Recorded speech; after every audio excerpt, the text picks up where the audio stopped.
Attention, attention. IPOB, one family. This announcement is for those outside of the USA that wish to donate to the Eastern Security Network Fund that is based in the United States. Because of the fees that donators have to pay the bank when sending wires, we recommend that if you're sending less than $250, that you donate through the IPOB USA website. It's fast, simple, and less expensive for you. Go to our website, www.ipobinusa.org/donate. That is www.ipobinusa.org/donate and make your contribution. When it comes to keeping our people safe, every bit counts. After all, the security of our communities is our responsibility. Let's make this happen together.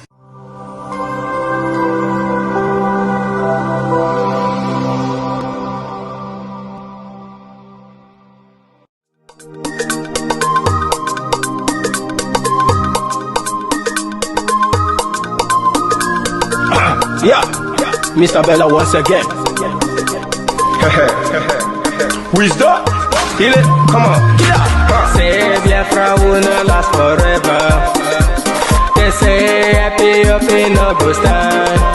What did they know? What do they know? What do they see? What do they see? If you give me a gun, I will shoot them aside.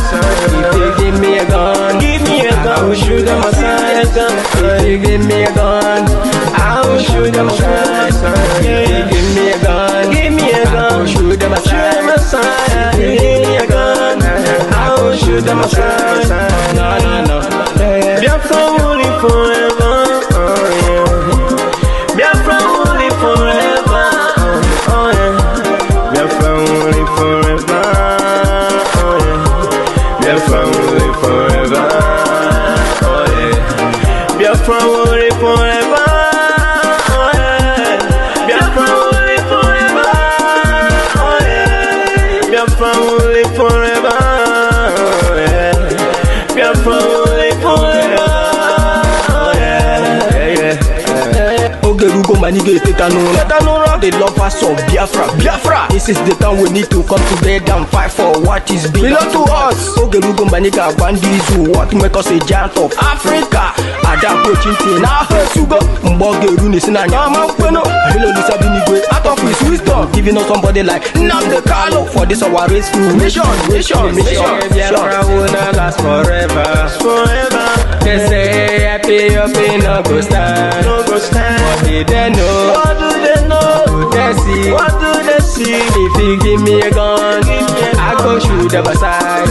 If you give me a gun, I go shoot them aside. If you give me a gun, I go shoot them aside. If you give me a gun, I go shoot them aside. If you give me a gun, I go shoot them aside. Oh no. See Ojuku, our hero, how the fighting never stop. Nnamdi kanu, but no one will stop. They cannot stop. Biafra will live forever. Believe me now. But independence for Nigeria as a corporate entity is not enough. The peoples of Nigeria must at the same time be guaranteed their freedom.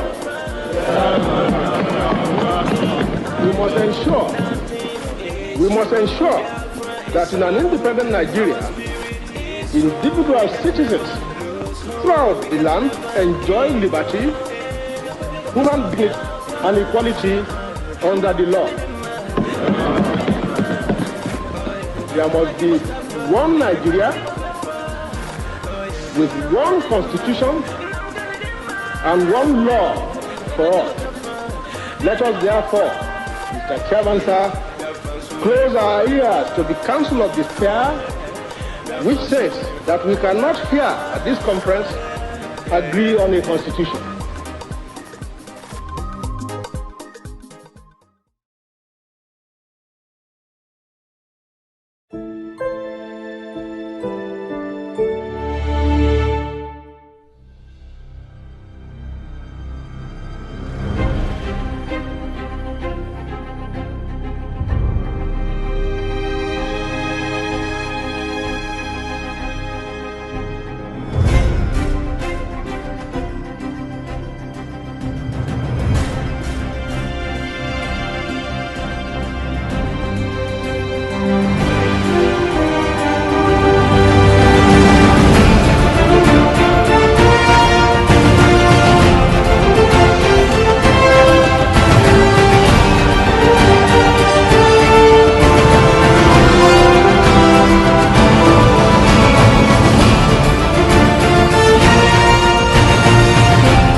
Good evening,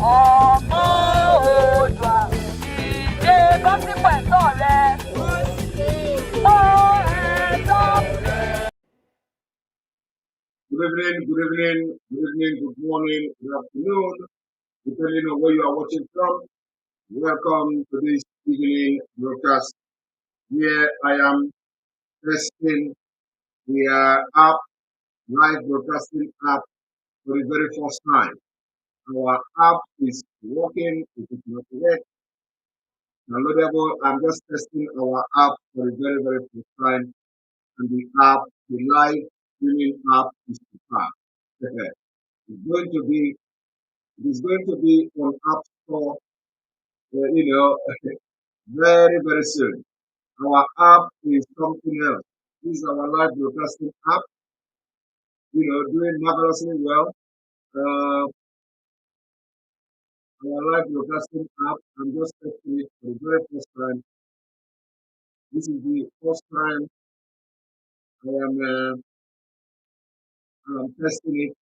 So hopefully in 2 days' time, you will be, the audio is starting to, the audio, right? I'm gonna refresh now a minute.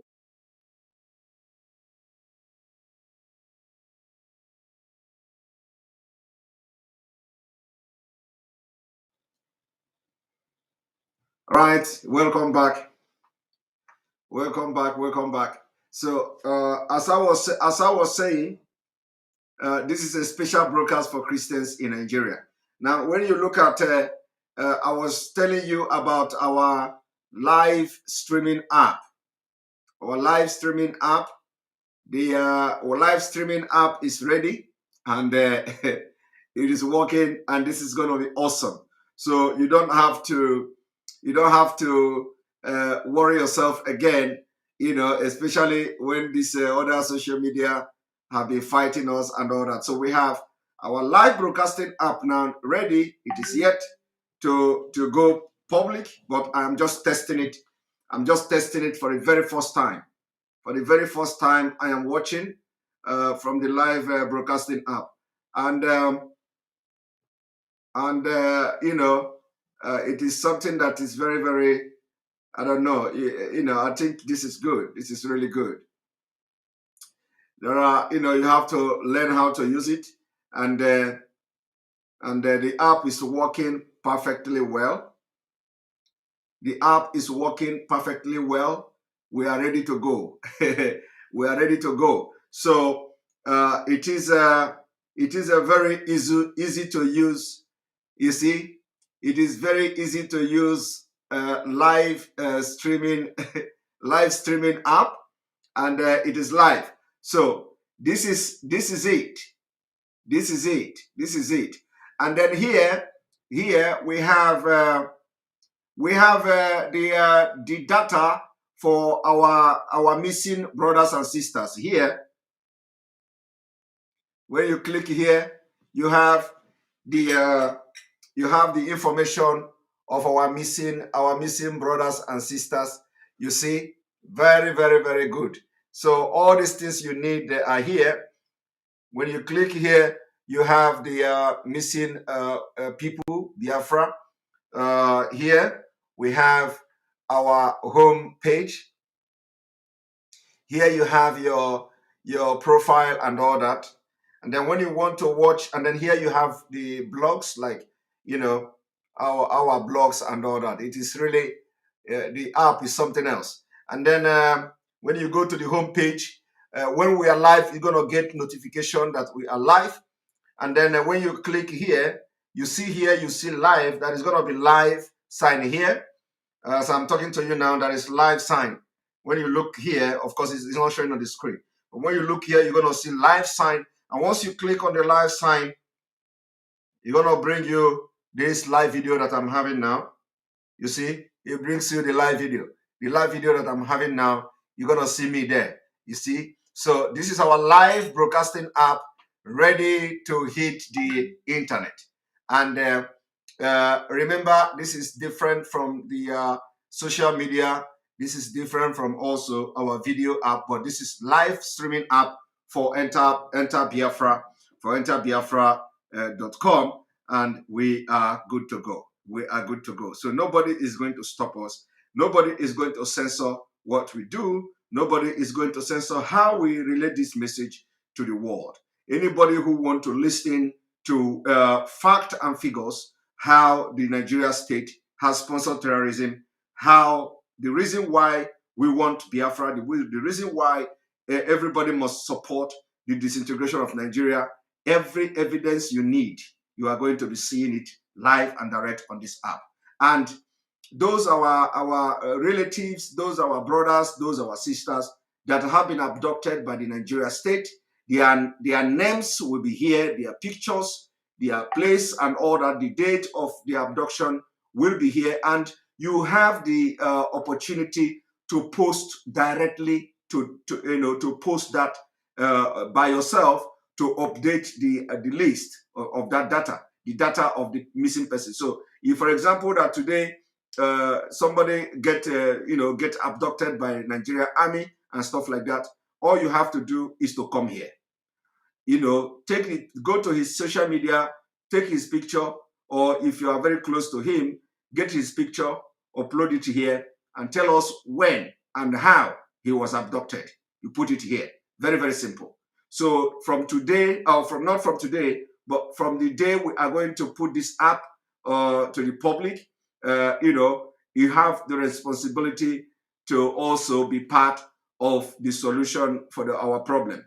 You have to, the way you are going to be part of the solution is that anytime somebody is missing and it has been declared missing, before you upload the picture of the person or the information of the person, make sure it has not been uploaded by somebody else. Okay? First of all, you go through the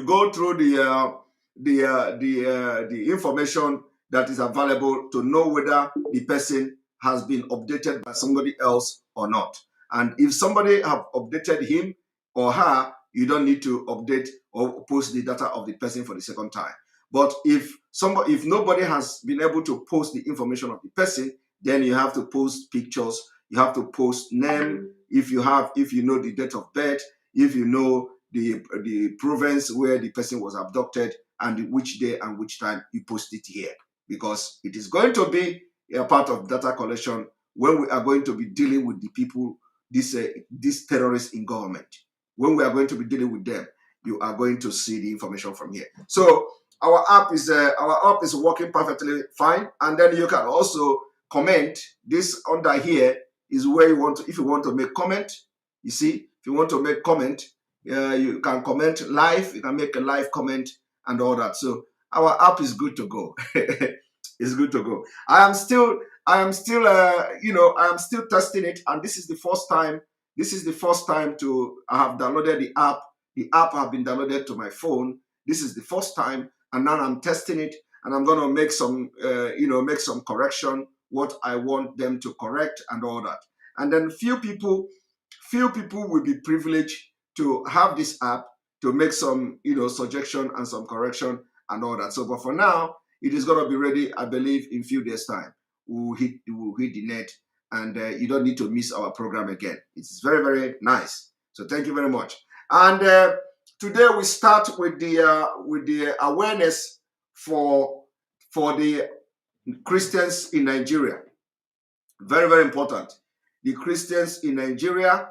When I made that post and tweet, a lot of people maybe don't understand why we are going to come together to make sure that whatever that are going to do, whatever that's what doing is what doing well. I have learned a lot from our leader, nnamdi Kanu, and I have really, really learned a lot, and I continue to learn. Even when he is not here, I have continued to learn. I've continued to learn, and I will continue to pray to God to allow me to apply some of the wisdoms, some of the things I have learned from him. Smart Osawuru Odakpala Seo, welcome. Thank you very much for your super chat. Congrats, bro. Glad about this development. Hope I didn't offend anyone with the super chat. Remain blessed. Thank you very much. Thank you very much.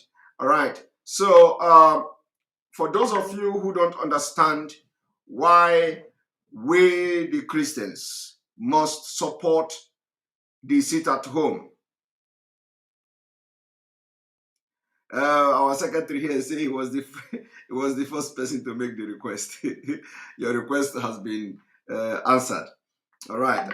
So the sit-at-home, 1 week sit-at-home for Christians, people should understand why we are going to support the sit-at-home for all Christians in Nigeria. Okay? If you are an IPOB member, if you are a Biafran, I'm going to tell you one of the reasons why you must support the Christians in Nigeria to sit at home for 1 week. Even if it is more than 1 week, you have to support it. Now, the presidency of Nigeria has given a different twist to the international community. He said, IPOB are thieves, IPOB are criminals, IPOB are terrorists. They don't fight for Christians. They are not protecting Christians in Nigeria. They are criminals. Are you aware of that? Are you aware of that? And of course, thank you, Open Mind, for your super chat. This will show the world Biafra value human life, unlike Nigeria. Exactly. Value human life, and we want to be giving account of our missing one, because a lot of Biafrans are missing today and we don't know their whereabouts. We do not know who abducted them. We know that Nigeria state abducted all of them. We do not know who, we do not know when, we do not know their whereabouts today. Most of them has been killed and you can never hear from them again. So we need to have record of that. Now, do you know that the presidency of Nigeria has accused us, indigenous people of Biafra, that we don't protect the interests of Christians in Nigeria? Are you aware of that? Do you also know that the presidency of Nigeria has called us criminals? Are you also aware that the presidents of Nigeria have called us thieves? That we don't protect the interests of Christians? And they called us and labeled us with all sorts of names. And you know that you are a Christian. You know, some of you are Christian. And let me tell you, most of the problem of Nigeria is also religion. You can never solve Nigeria problem without understanding it from the context of religion or from the religious context. For you to be able to succeed in disintegrating Nigeria, we need to begin to hammer on the religious context, on the problem from the religious point of view. We can never succeed until we begin to address this issue, very, very sensitive issue, from the religious point of view. Little Lord Chi, thank you for your super chat. Nnamdi Kanu is the prophet of God Almighty, and Simon is his disciple. Yes, I am Nnamdi Kanu's disciple. Nobody can fight me with that. If you fight me with that, you're your own. So, as I'm saying, I'm going to show you something. Everything I'm going to do today, like always, everything may not be something I will show you on the screen. Everything may not be video. Everything may not be video, but I'm going to make more of talking and, more of, the methodology today may be a lot of talking and sensible talking, of course. So I may not be able to be showing you all videos or maybe articles and all that. But my point here is this. Nigeria is being projected to the international community as an Islamic state. Okay? Nigeria is being projected to the international community, not only to the international community, they are lying to the Arab world that Muslims are the majority in Nigeria. And the Arab world are living with these lies. For example, Saudi Arabia are living in this, they are living with this lie that Nigeria is dominated by Muslims. So how do you correct that impression? How do you correct that impression? The impression that you are majority Muslims have gone a very long way in making the international community to keep mute about the killings, terrorism, insecurity in Nigeria. Are you aware of that? You don't know. The reason why the international community is keeping mute about the insecurity and your cries in Nigeria is because they have come to understand that in any majority Muslim state, it is bound to have this kind of terrorism and insecurity. So you don't need, they will not come for your aid. They will never come for your aid. Ozioma Justin, thank you for your super chat. Mazi Simon, you are good. In Biafra, I found a true brother. Our hope is on Biafra restoration. Free Mazi nnamdi Kanu. Thank you very much, Ozioma Justin. In Biafra, I have found brothers and I have found sisters. Thank you very much. That's the way it should be. So, when you see that the entire globe is mute, with all the impunities, with all the allegation that is factual, and you have the videos and pictures everywhere, nobody is listening to you, nobody is talking to you, is because the projection of Nigeria being majority Muslims. So this generation of Nigeria, of which me and you are happy to be part of, and we are looking for freedom of our people from this evil Nigeria, we have a role to play. We have a role to play. The role we have to play are many. We are not going to play this role by following one single channel. We are going to play this role with everything that is available to us. Remember, Mazi nnamdi Kanu will always say, whatever you are going to do to destroy Nigeria and restore Biafra, he is going to support it.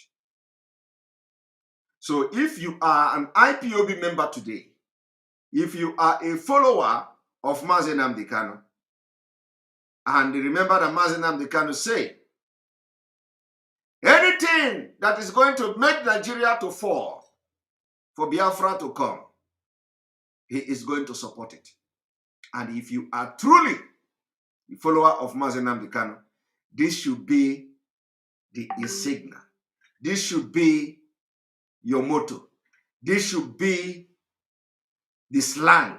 This should be whatever that you dream anything that is going to bring Nigeria down, you have to be part of it. Irrespective of who is bringing it. Irrespective of from which quarter it is coming from. So now, if you have come to understand that sitting at home is effective, sitting at home is effective, and who initiated sitting at home in Nigeria? IPOB. Under the leadership of the same Mazi nnamdi Kanu, initiated sit at home. We have come to understand how effective the sit at home is. Other Nigerians, prominent Nigerians, has come to understand how effective the sit at home is, to the extent that Dr. Malafia Obadia have come to say, what if Nigeria Christians decided to stay at home for 1 week to prove a point? So I come again from a different perspective. I said that Nigeria is being projected as an Islamic state, as a Sharia state, as a state with the majority, with a Muslim majority. This is a lie. This is a lie. This is a lie taken too far. And we are going to do everything to prove to the world that Nigeria is not dominated by Muslims. And it is time for you to be part of this movement to prove to the world that Nigeria is not dominated by Muslims. Let me tell you, in case you don't know how they have projected Nigeria, as Nigeria is dominated by Islam or by Muslims. Let me tell you, presidency of Nigeria, Northern Muslims, dominated. National Assembly of Nigeria, Northern Muslim. The president, vice president, deputy senate, senate president, deputy senate, the deputy speaker of House of Representative, Muslim. The speaker of, in fact, let me start afresh. Senate president of Nigeria, Muslim, Northern Fulani Muslim. The speaker of House of Representative of Nigeria, Muslim, from Oduduwa side. The deputy speaker of House of Representative of Nigeria, Muslim, Fulani man. He was the one who rejected thief people from submitting letter from America. Now, from the three arms of government, the judiciary, Attorney General of Nigeria is a Muslim, Fulani. The CGN, Chief Justice of Nigeria, Tanko Mohammed, Fulani, a Muslim. The chief judge of the Supreme Court of Nigeria, Fulani, Muslim. Now, this already have sent a very wrong signal to the international community. I have not come back. I have not even gone down to custom. I have not gone down to police. I have not gone down to immigration. I have not gone down to civil defense. I have not gone down to Navy. I have not gone down to Air Force. I have not gone down to Ministry of Finance. I have not gone down to Ministry of Petroleum. I have not gone down to Foreign Affairs Ministry, where we have Onyema parading himself there. I have not gone down to almost all other vital positions and the sector of Nigeria economy. Chief of Staff of the Federation, not a Muslim. Now, how do you have all these people? And they are already sending that signal to the international community, to America, to you, and irrespective of whatever you think. The Arab world,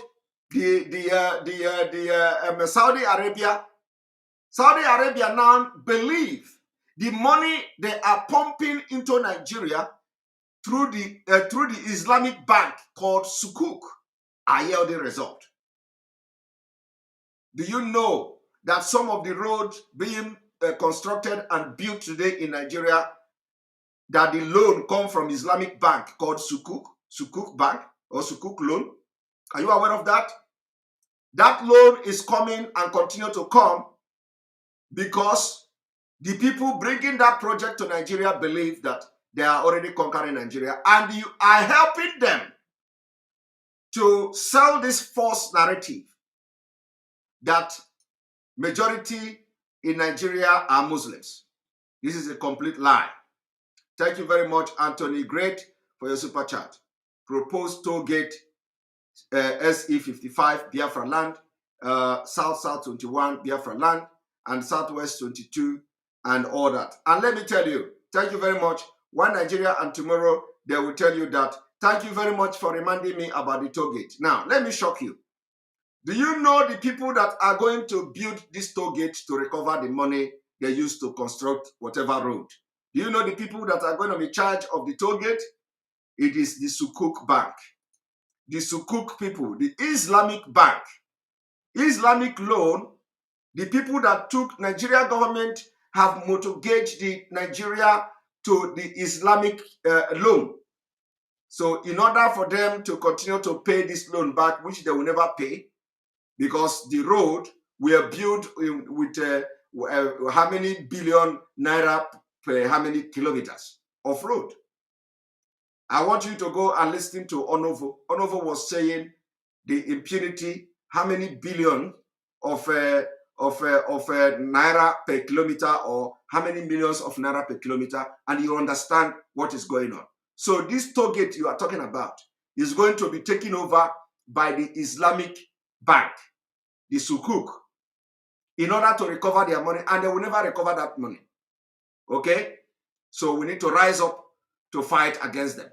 Now, I am just giving you background. Remember that this is the first time I am starting this awareness. For those who were fighting, we cannot have 1 week sit at home. You want hunger to kill everybody. This is not DOS. This is not this. This is not that.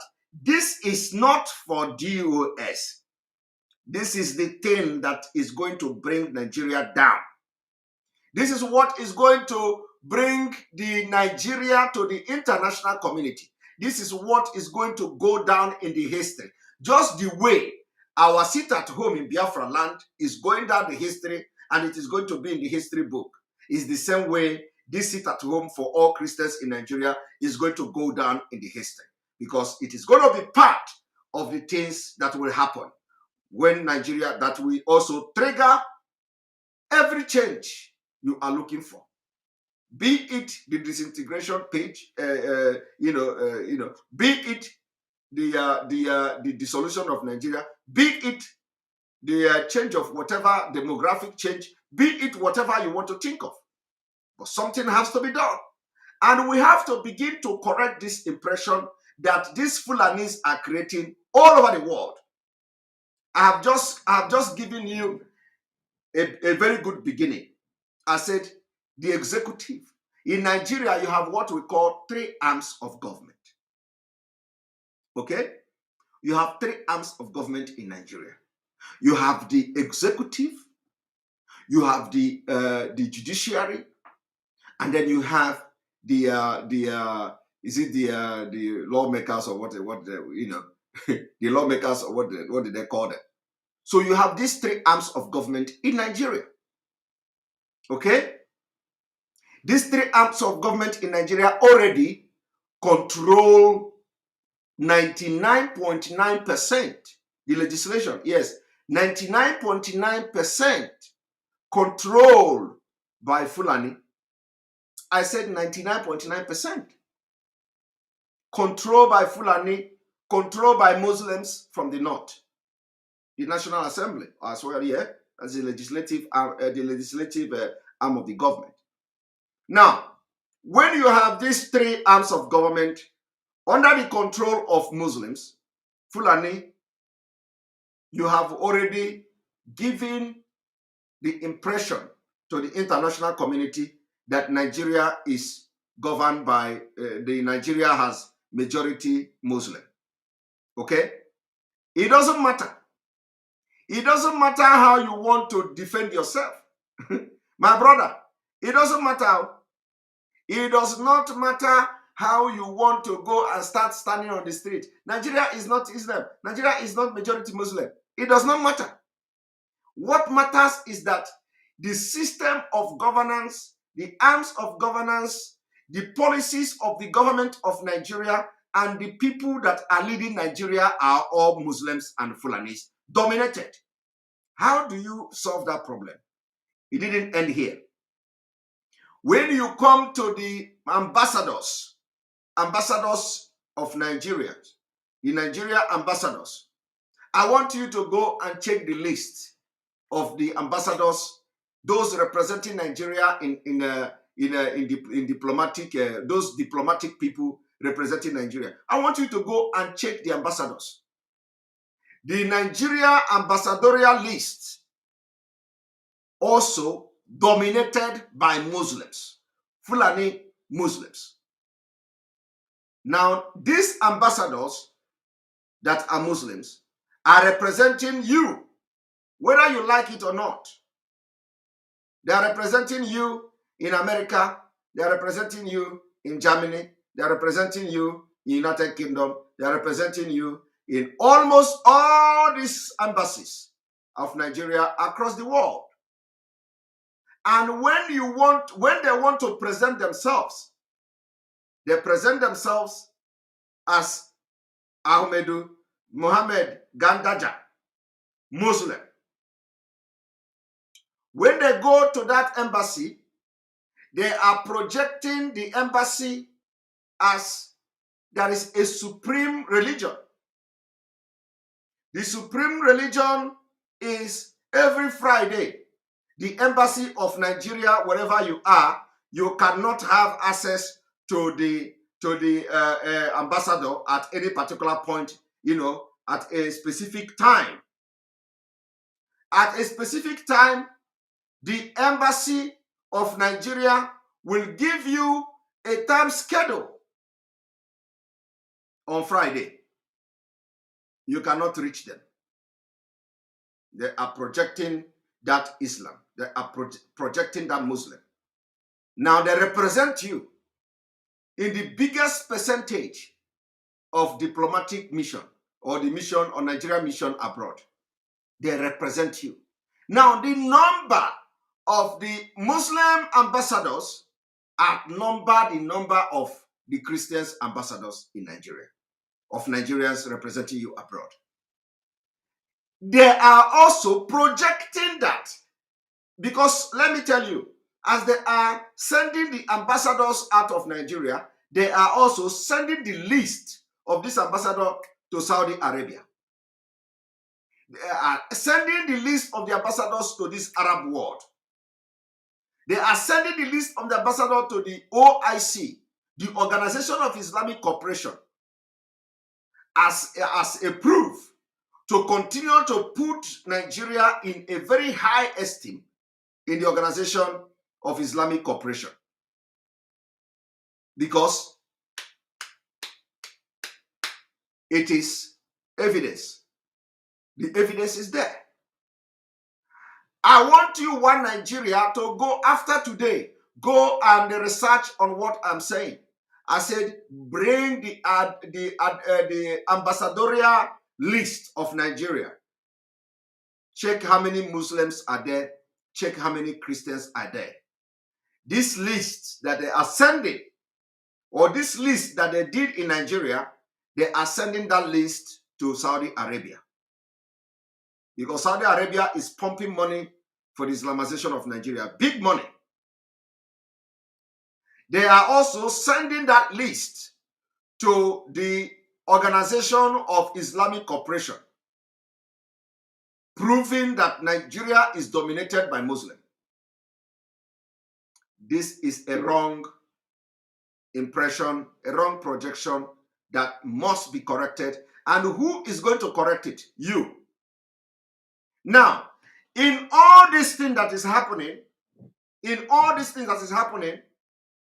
is the reason why some of the killings that are happening in Nigeria, you don't hear people taking it serious. Because all these killings and insecurity are synonymous to whatever Nigeria have presented himself to be in international community. And the world don't actually pay attention to those kind of things, to those kind of places. Thank you very much, Tony Great. We need to adopt social security number for every Biafran in order to distinguish citizens from aliens. Of course, that is exactly what we are going to do. Social security number, it is the database system. It is, that is already settled. We are not going to vote about it. The social security system is going to be the foundation of Biafra. The foundation of Biafra is the social security system, the database system of Biafra. Yes. So we are, I don't think that is open for debate. It is not open for debate. It is sure that we are going, for us to succeed in the kind of country we are looking for or we are looking at, we must adopt, it's a must. We must adopt the social security and the database system. So I don't think there is no debate for that. There is no debate. That is not open for debate. Now, So when you look at what is going on now, we need to now inform the world that that thing that Nigeria Fulani have done to project Nigeria as a Muslim country is not true. That thing, because of course to you in Nigeria, they will deny what I'm saying now. Okay? They are going to deny, if tomorrow they will deny what I'm saying. Even you, those of you watching me now that are one Nigeria, you don't even believe what I'm saying. You will say it is not possible. Yeah, you cannot Islamize Nigeria.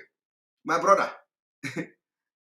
If they Islamize Nigeria today, tomorrow now, believe me, if these people come tomorrow now and run over everything tomorrow, you are gone. You can't do, nobody can do anything. I am telling you, nobody can. If tomorrow now they decide that okay, tomorrow is going to be the day we are going to, with all these things you are doing, you are going to do nothing. And do you think that America will come? Do you think that the United Nations will come? My brother, learn from what happened to Afghanistan. Learn from that. Learn from what, we know that there are so many business interests in Nigeria. We know that some countries have very massive business interests in Nigeria. And they may try to do, but it will not lead anywhere. Okay? It will not lead anywhere. So once they start to attack now that they are now fully out to take over Nigeria and declare Islamic Emirate or Islamic State of Nigeria, it is going to be very easy for them. But do you know what? We have to now tell the entire world that that kind of a projection that Nigeria is dominated by Muslim is not true. How are we going to prove that? How are we going to prove that that what they are saying about Nigeria is not true? How? Now, I want you to listen to this.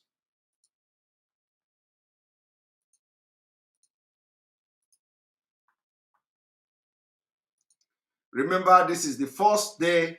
This is the first day of this awareness that I have embarked on. I have embarked on this awareness, and please, if you know those who are close to Dr.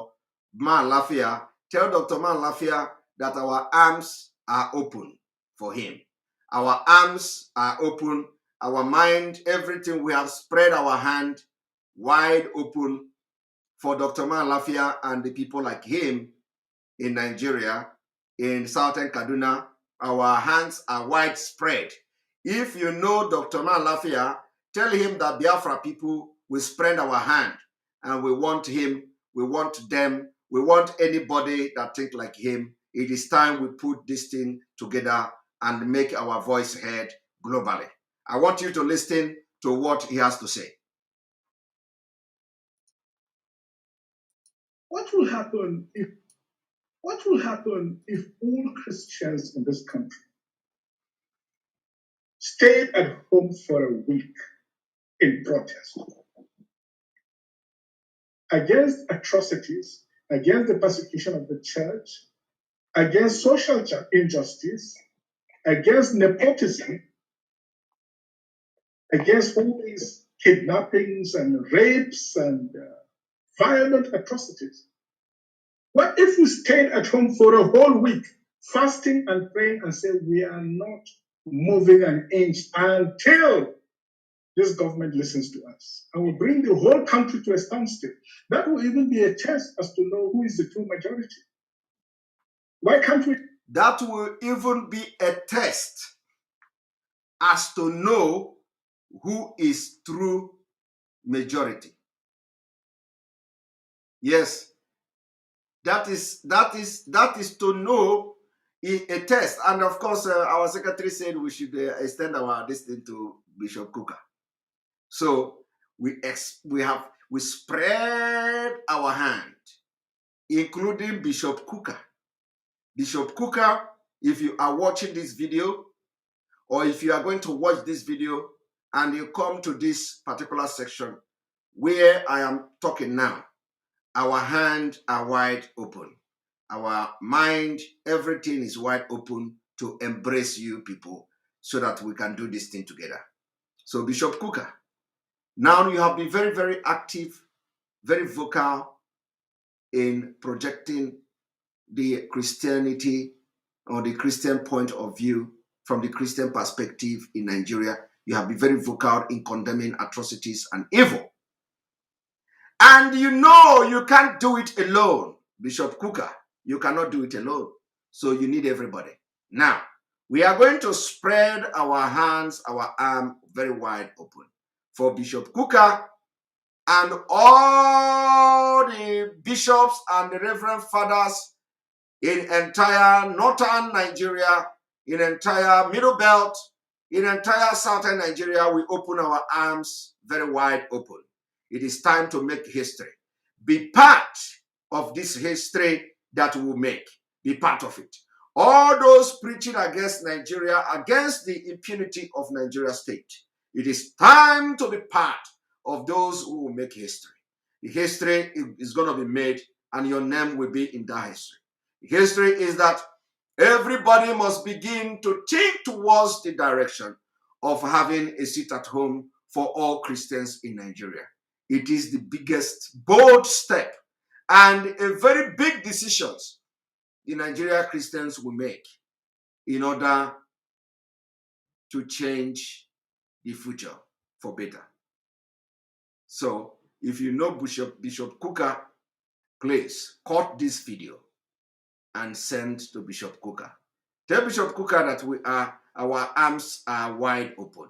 It is not enough to go from one place to another trying to tell to the world that Nigeria's Christians are being killed and murdered. Let it be known that we are ready. We are ready to make things happen. We are ready to make things happen. So, because I have just given you a background of how Nigeria is being projected in international community as that the Muslims are the biggest part, that Muslims are dominating in Nigeria. And you can't say it's a lie. You cannot say it's a lie. If you say it's a lie, where are you when presidency is dominated by Muslims? If you say it is a lie, where are you when the judiciary are dominated by Muslims? If you say it's a lie, where are you when the legislative arms of the government are dominated by Muslims? If you say it's a lie, where are you when the custom are dominated by Muslims? If you say it's a lie, where are you when the Nigeria police, nobody has IGP of police, it has always been Muslims? If you say it's a lie, where are you when the military are controlled by Muslims? If you say it's a lie, where are you when the civil defense are controlled by Muslims? If you say it's a lie, where are you when the finance sector of the economy is controlled by Muslims? If you say it's a lie, where are you when the Ministry of Foreign Affairs is controlled by Muslims? If you think that I'm lying, I have said it before, that wear jeans trouser as a lady, as a woman, and go to the Foreign Affairs Ministry office in Abuja and know whether they will allow you to enter the gate. If you say this is a lie, what are you doing?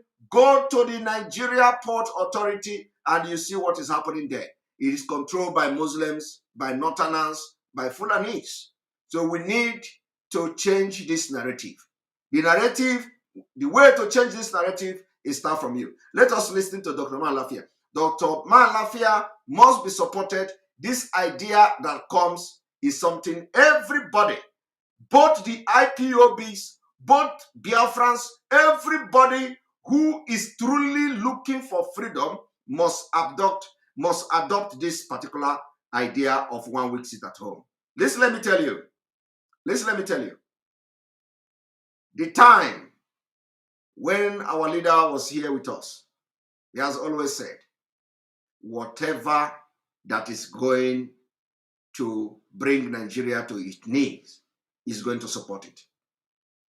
Even if we are going to have another EndSARS protest today, Simon Ekpa, disciple of nnamdi, Kanu, will promote it because he will do exactly the same thing I am doing.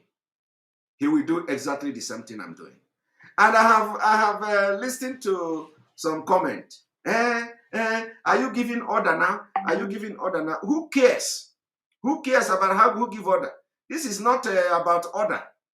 If you are waiting for somebody to give order and you know the right thing to do and you are not doing it, if you know that there is the right thing to do, you are not doing it, what are you waiting for? What are you waiting for? It is not every time we wait. There are things we know that are right. You do it for the interest of the struggle. You do it for the interest of our leader. You do it for the interest of Onyendu. Because there are things that are going to trigger his release tomorrow. There is something that will happen today in Nigeria. It will trigger the release of all political prisoners. Yeah, somebody said they should wait for the order to eat. There is something that will happen today. It will trigger the release of our leader. Not only our leader. It will trigger the release of all political prisoners. Our leader is a political prisoner. Are you aware of that? Are you aware that nnamdi Kanu is a political prisoner? Let me tell you.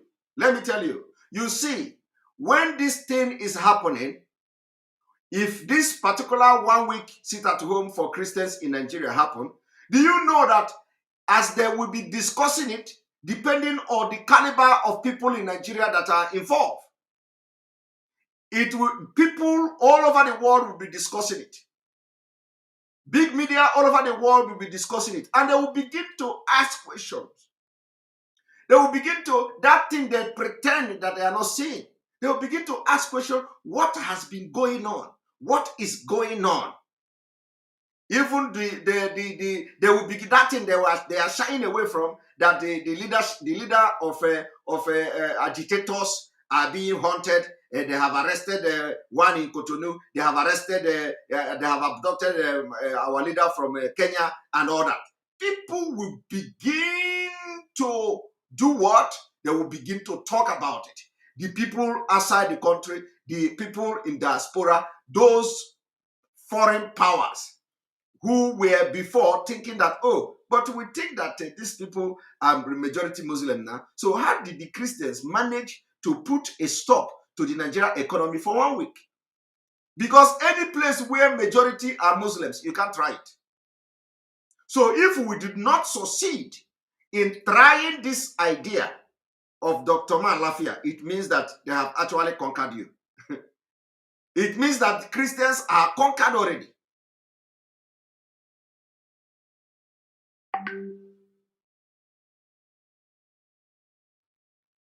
You are going to be seen as conquered people, because in a country where you have majority of Muslims, you can't try it. You, as a Christian, you can't. So if we do not succeed in making a point, in making our voice heard as people of the same faith in Nigeria, if we do not succeed in this current situation in Nigeria, my brother, you have been conquered. So that is the reason why you must do everything, even if you don't like it. But to just prove a point to the outside world. And let me tell you, you don't know what this kind of actions will trigger. You don't know. Now let us watch again Dr. Man Lafia. And thank you very much for your chat, Logs 2018. We don't care if Dr. Obadia is one Nigeria. We will use him to bring down Nigeria, after which we will dump him and he is one Nigeria. We're not going to dump anybody, my brother. We're not going to dump anybody. It is going to be a collective interest. Remember that Dr. Obadia Lafia have advocated that they are apologizing to Biafrans for the role they played during the war. So we are not going to abandon anybody. We are not like Fulani that use people and dump them. We are not going to use anybody and dump them. We are going to fight to the collective interest. Let me tell you the reason why we are not going to dump anybody. The reason why we are not going to dump anybody is because, as I'm talking to you now, you have what you call the Radio Biafra Hausa. The Radio Biafra Hausa is not targeted at Biafra people. Speaking Hausa, no. The reason why our leader made sure that you have what you call the Radio Biafra Hausa is to target people in the north who are indigenous people. So the liberation, the freedom we are fighting for is we are not selfish in the freedom. We are fighting for freedom for all. That is why you have Radio Biafra Hausa language, where we try to let our Hausa brothers to understand the danger that they are into, that it is time for everybody to, somebody say, Ekpa, act and stop analyzing. I will not act and I will not stop analyzing. You cannot stop one thing and start another. No, that is not the best strategy. That means you are planning to fail. You can't start acting and stop analyzing. No. In fact, by the time we start the action is the time you need the analysis more. Because in every action you take, you need to explain to people what is happening so that you will continue to build trust, build faith in them. So you cannot say we should stop the media and start acting. No. That means you don't know what you're saying. That means some of you are just lick on poo. You don't say that. When we begin the action, when the action starts, is when you need the media the more. Because you cannot stop media and start action. So the media will continue. Even as we are going into action, we will increase the media outreach. We will increase the media. We will intensify the media. Because as the action will be happening, you need that media to continue to tell the people what is going on. And let the people, whatever you do, you have to defend it in the media. So you cannot say, we talk media, we should leave media and do action. We are not operating in the same level. You know, the people that are doing the talking in this struggle are chosen by God. No, anybody that brings himself, you are going to fail after a few days. You know, you don't force it. So it is people that Chukwu Okike Abiama, the spirit of Biafra has possessed, that will be doing the talking. Okay? If you want to do the talking, you are free to come and join us and do the talking. But if you are not genuine, you will not last in this talking. 2 weeks, you are gone. You can't do it. Okay? So allow us doing this talking to do it. So that we do it to our best, to the best of our knowledge and to, or to our satisfaction. But the issue of media, whether we are going to stop, is a lie. We are going to continue to intensify the media. We are going to, whether action come or there is no action at the moment, we will continue. And when action comes is when we are going to intensify it. Okay? All right. So now I want to let us continue with Obadia. We do that. What are we waiting for? While that fasting takes place, nobody should touch anything beef. It is because of this cow that they are killing so many people. So for heaven's sakes, for a week, let's not eat their meat. Let's not eat the cow. Did you see that? Did you hear that? Obadia is telling you in this 1 week, when we are going to have this sit at home for all Christians, we boycott eating their meat. We boycott eating. So it is going to be the biggest thing to hit this terrorist government. It is going to be the biggest thing. So in 1 week, every Christian in Nigeria will boycott, because we have been shouting this. Do you know when we have been shouting this Fulani meat? Do you know when we have been shouting this Fulani meat? We have been shouting this Fulani meat for a very long time. But look at it today. Dr. Obadia Malafia is here preaching that as we are sitting at home for that 1 week, we boycott their Fulani meat. We are the one giving these people money to buy arms and ammunition to kill us. Apart from the one government is giving them, which is also coming from us. So, but the one we are giving to them directly. We purchase these cows and we give them our own money. They use part of that money to contribute and purchase arms and ammunition to come and kill our women and our children. So, this 1 week, we are going to stop eating cow meat for 1 good week. Let us continue. Stay at home in protest and let's submit our constitutional grievances to the powers that be. that no, we will not cooperate with you until you address and meet our demands. That this constitution is illegal. It is loaded with, jurisprudential innovations that have changed the constitutional compact. Now, I want you to also understand where the demand is going. The demand is something you have to pay attention to. Demand is that we will not stop until you look into the Constitution of Nigeria.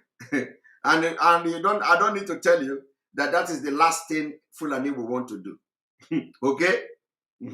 So, we, the Biafra people, we have something somewhere. We are targeting something somewhere. So we know that this demand is something, the last miracle that will happen in Nigeria. Believe me. The last miracle. The last miracle is for the Fulani to look into the Constitution of Nigeria. Do you know how many decades it took them to amend the Nigeria Constitution to be what it is today? Do you know? You don't know now.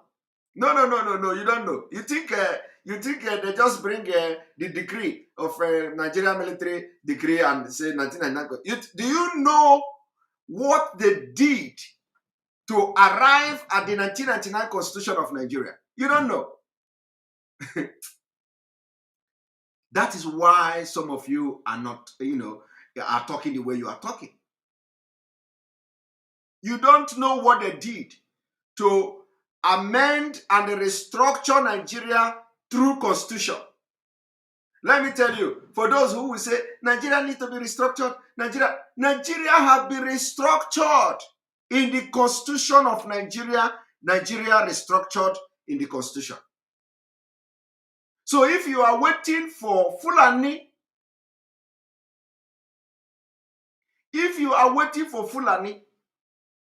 to come and amend the Nigeria Constitution with this sit at home we are going to do, it will never happen. It will never happen. Because it took them decade. It took them decade to do what? It took them decade to do what? To amend and restructure Nigeria through Constitution. So you cannot just come now and when they are already telling everybody Nigeria is Islamic State and Nigeria is dominated by Muslim and all that. You just think that overnight they are going to turn around and amend Nigeria. It can never happen. So that is more reason we must be part of this sit at home for Christians all over Nigeria. In addition to that, we want to prove to the presidency who have lied to international community that IPOB don't defend Christians. I don't know where he get that from. Presidency opened his mouth to say that IPOB don't defend Christians in Nigeria. And you want to be part of those who don't defend Christians. As a Christian, you want to vindicate them because 1 week is too much. But you stayed 3 months during the COVID-19 pandemic. You stayed 3 months without the reason that is not even clear to you. You stayed 3 months during COVID-19. And the 3 months you stayed was not even like you prepared for it. So, if you stay 3 months for COVID-19, that didn't even have anything to do with your freedom, why would you not stay 1 week? Why? Why would you not stay 1 week? Why would you not stay 1 week to see how that will contribute to the freedom you have been fighting for since 1967?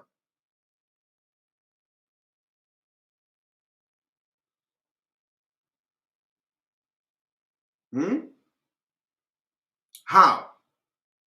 Of course, you should know that. You should know that. Now let us continue.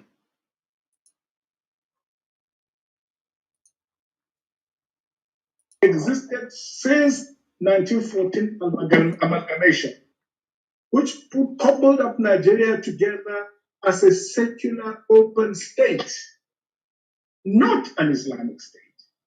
We do not and we will never belong to an Islamic state. You are hell-bent on enforcing an Islamic state.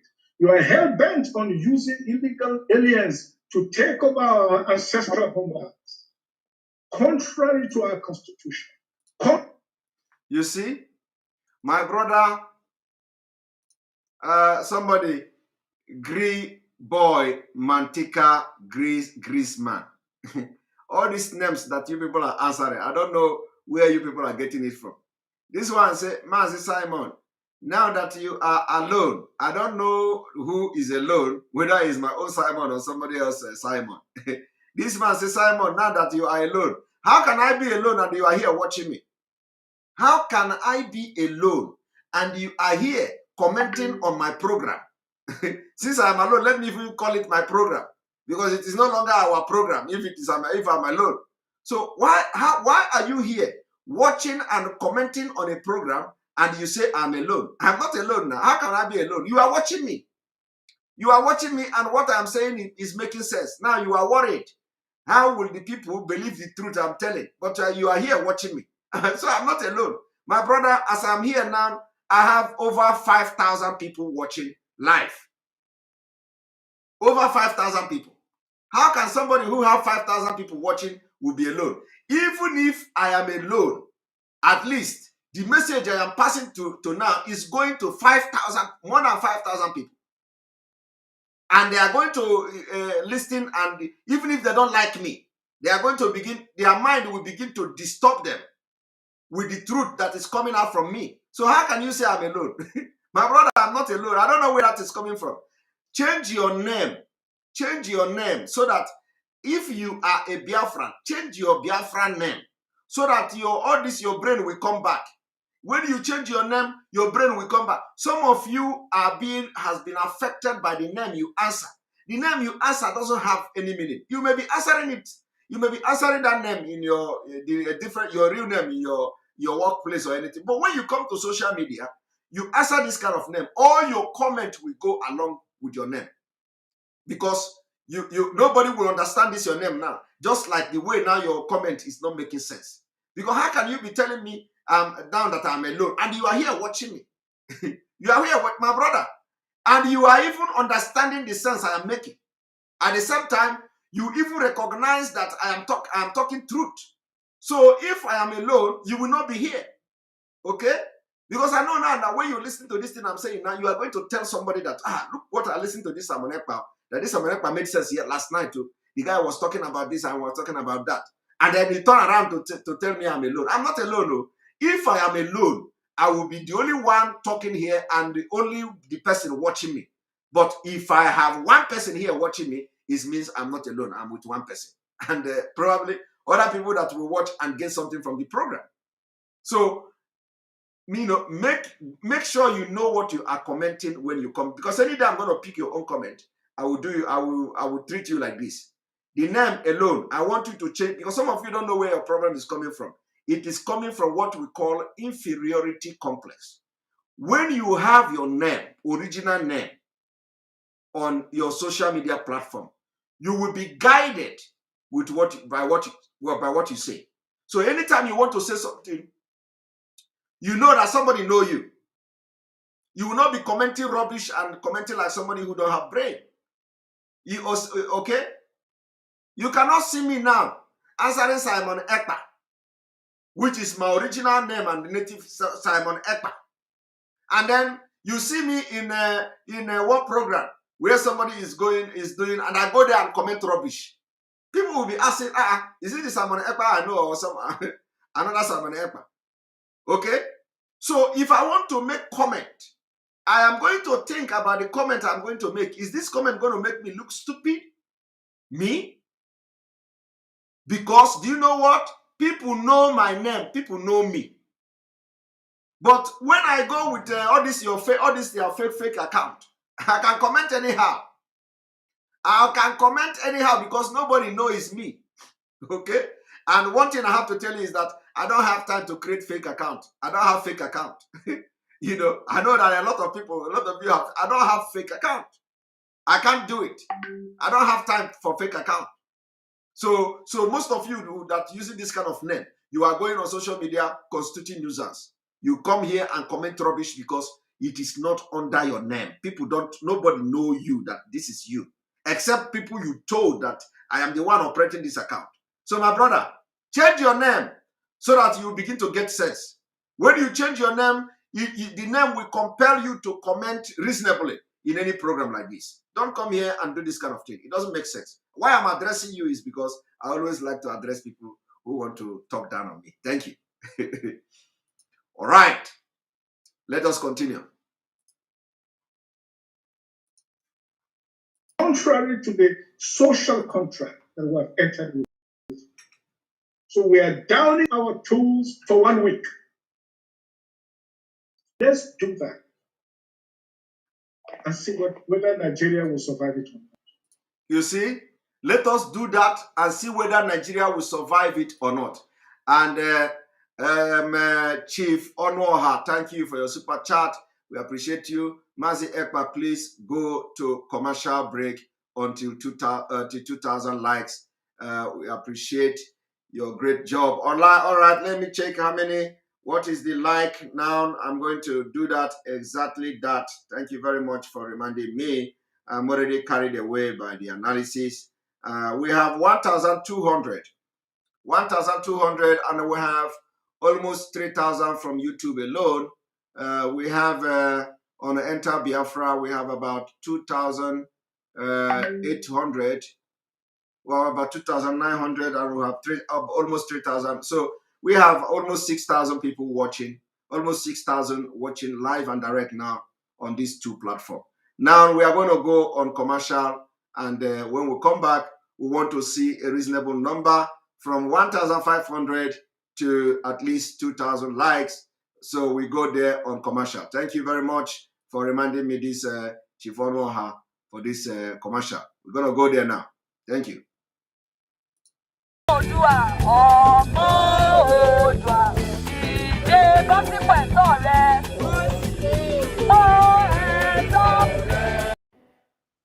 right, welcome to the program again. And we start by reading this comment from Peter here. It's only people with highly intellectual capacity that understood the implications of that Buhari statement when he said, I call protect Christians with a message. Thank you very much. Thank you very much. That is exactly why I am here. You know, those who think they are fighting for Ipob and they are fighting for the best interest of Ipob, they need to think deep. You know, they need to think deep. Nobody loves Ipob, not Ipob, more than anyone else. So we need to always allow individual opinion that can help in the struggle, irrespective of from which person the opinion is coming from. So it takes people with a very deep intellectual capacity to understand that statement that says Ipob are criminals, Ipobs are thieves, Ipob are terrorists. They don't defend Christians in Nigeria. And so when they see me embarking on this kind of crusade, they don't understand it, and it pains me. But I know that they are going to understand it, but you know, at the end of the day, because some people will not understand. Some people don't want to understand it because it is coming from Simon Ekpa. But majority of Biafrans will understand it, and that's why that's going to be my happiness. And believe me, our leader nnamdi Kanu will be happy also that I did this, because I know he's going to hear about it any day. You know, any day he comes out, and any day he knows. He's not that I have supported this particular move that every Christians in Nigeria must sit at home for 1 week. And I am bold to do that. I am very, very bold, and I'm not apologizing to anybody, and I owe nobody any apology. I owe nobody, and I will defend it any day, anytime. All right? So thank you, Idahosa, for understanding this, the implication, what it means. All right, we'll continue. Let's do that for a whole week. Let's bring this country. You are hell bent on enforcing an Islamic State. You are hell bent on using illegal aliens to take over our ancestral homeland. Contrary to the social contract, we are downing our tools for 1 week. Let's do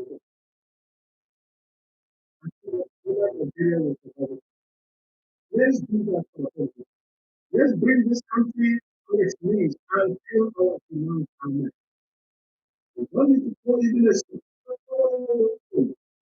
Don't stay at home and pass and pray. We are not going to close the market, close everywhere, close the school. Keep our children at home.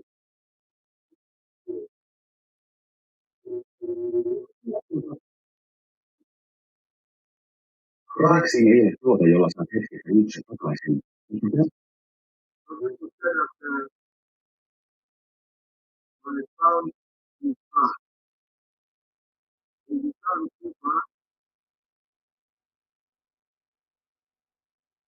Say it's better now.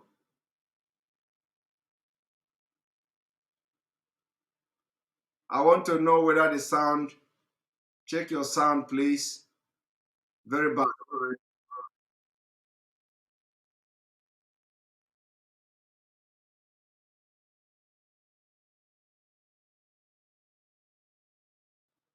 All right, I'm sorry about that. I'm sorry about that. I didn't see the comment.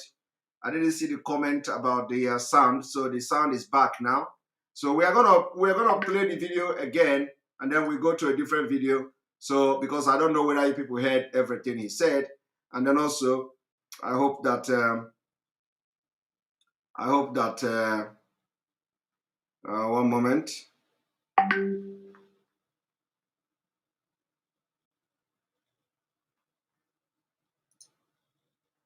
Intense fighting has again brought suffering to. One moment.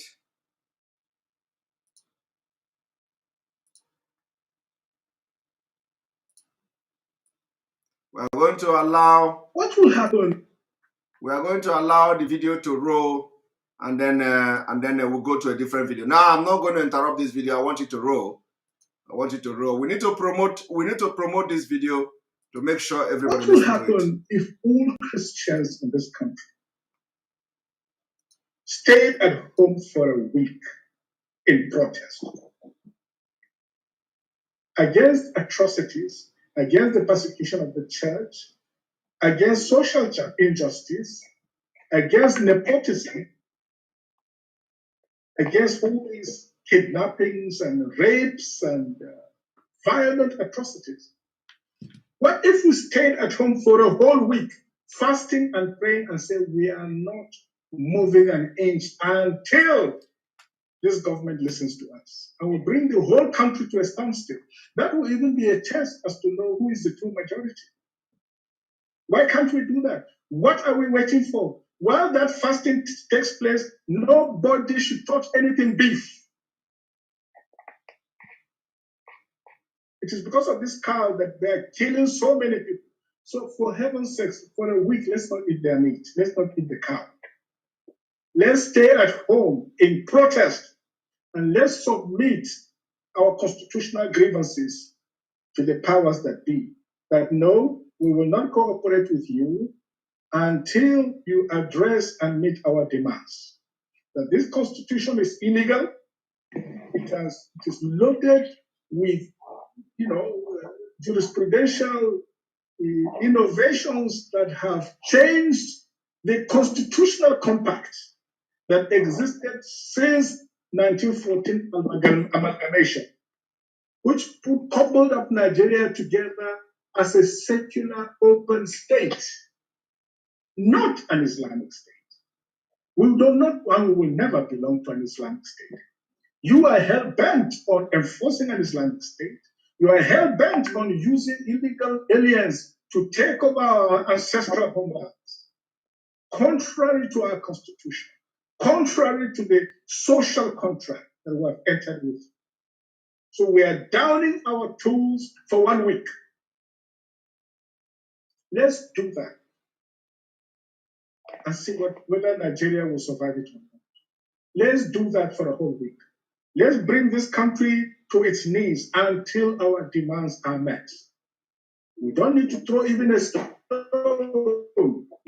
Just stay at home and fast and pray and say you are not going to work. Close the markets, close everywhere, close the schools. Keep our children at home. And see what will happen.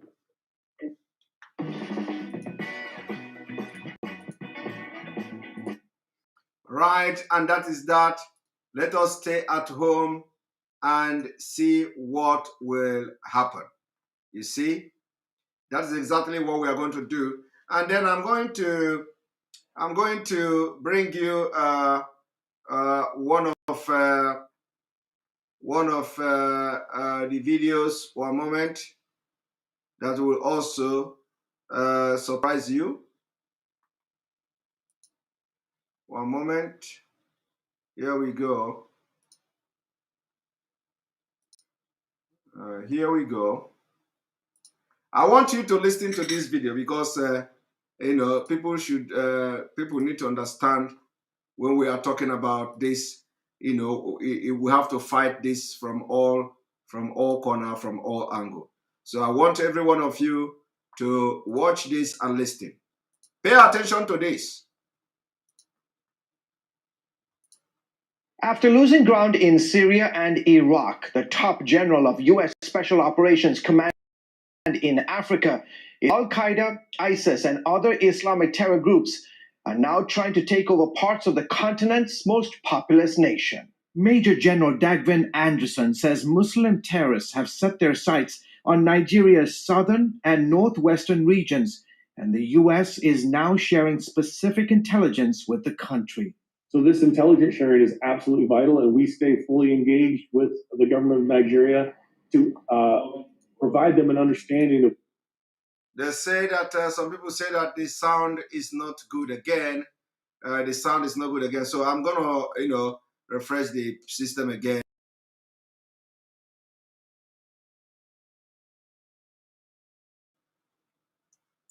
Here we go.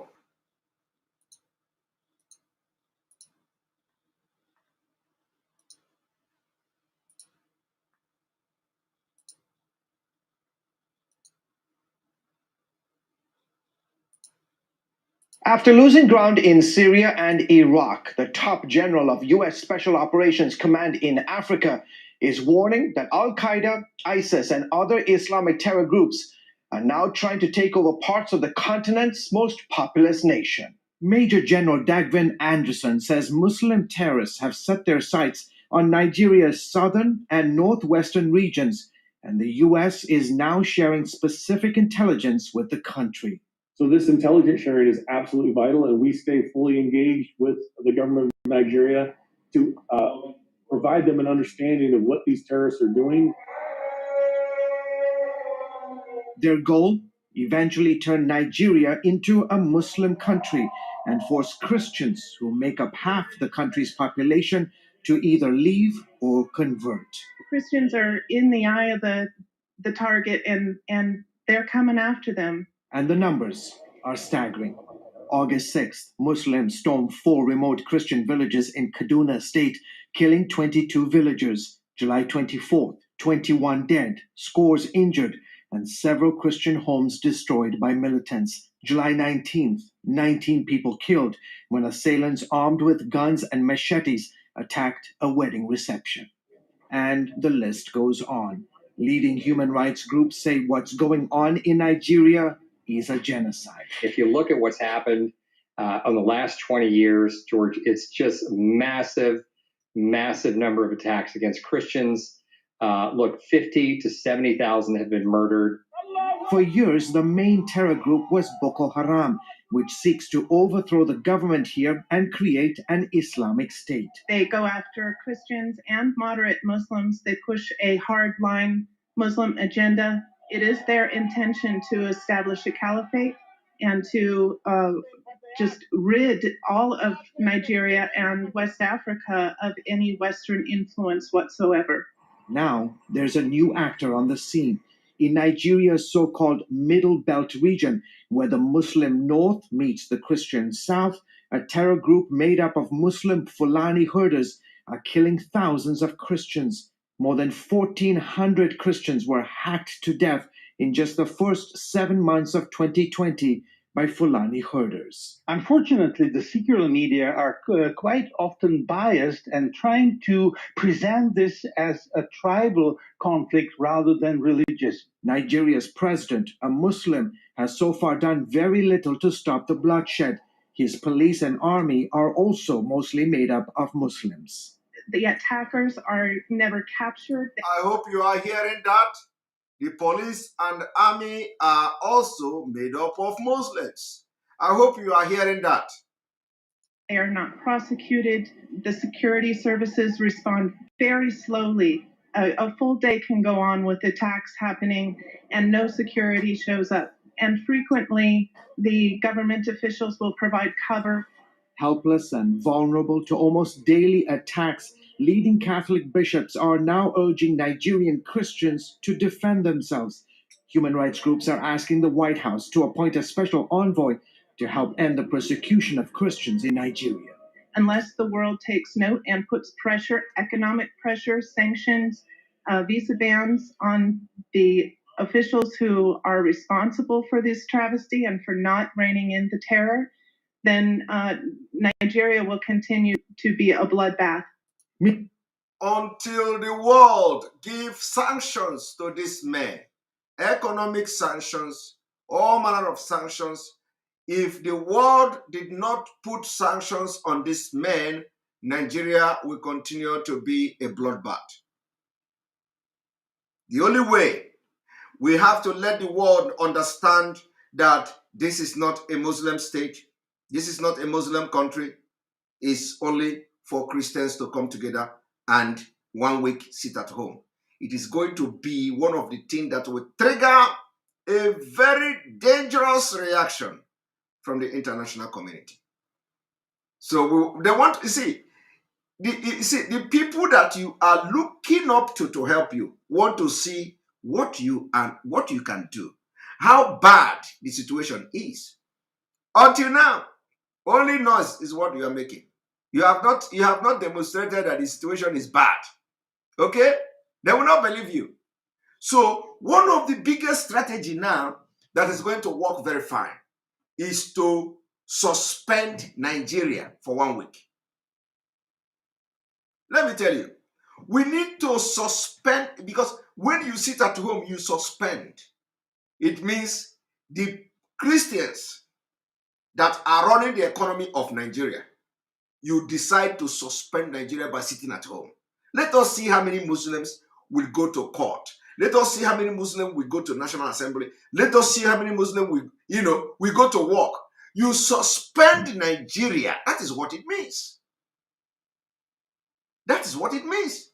So the international community will not come to your aid until you make a very tremendous impact or send a very strong message to know that this thing is really happening and you are really feeling it.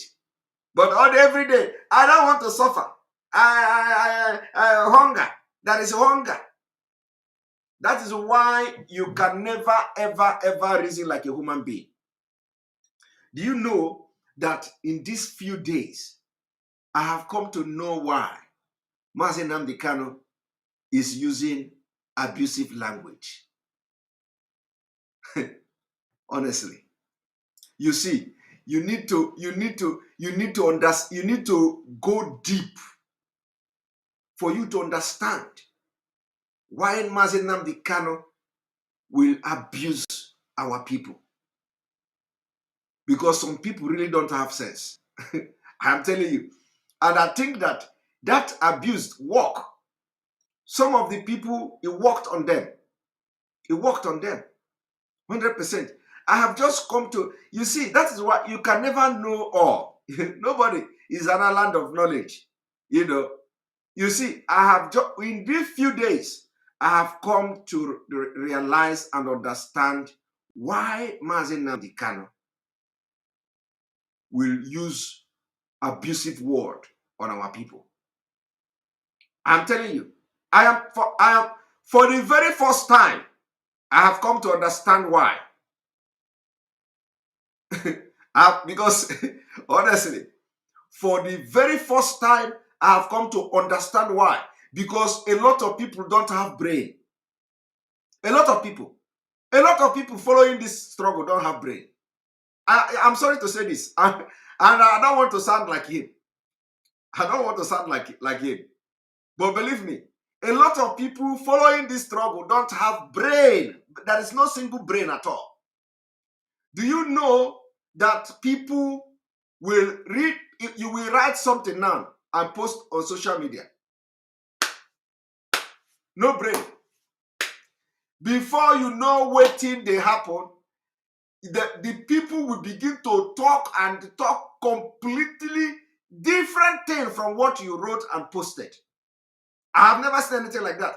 It is because of what is happening. A few days now, I come to understand why nnamdi Kanu is always using abusive word. Because maybe that is what is working.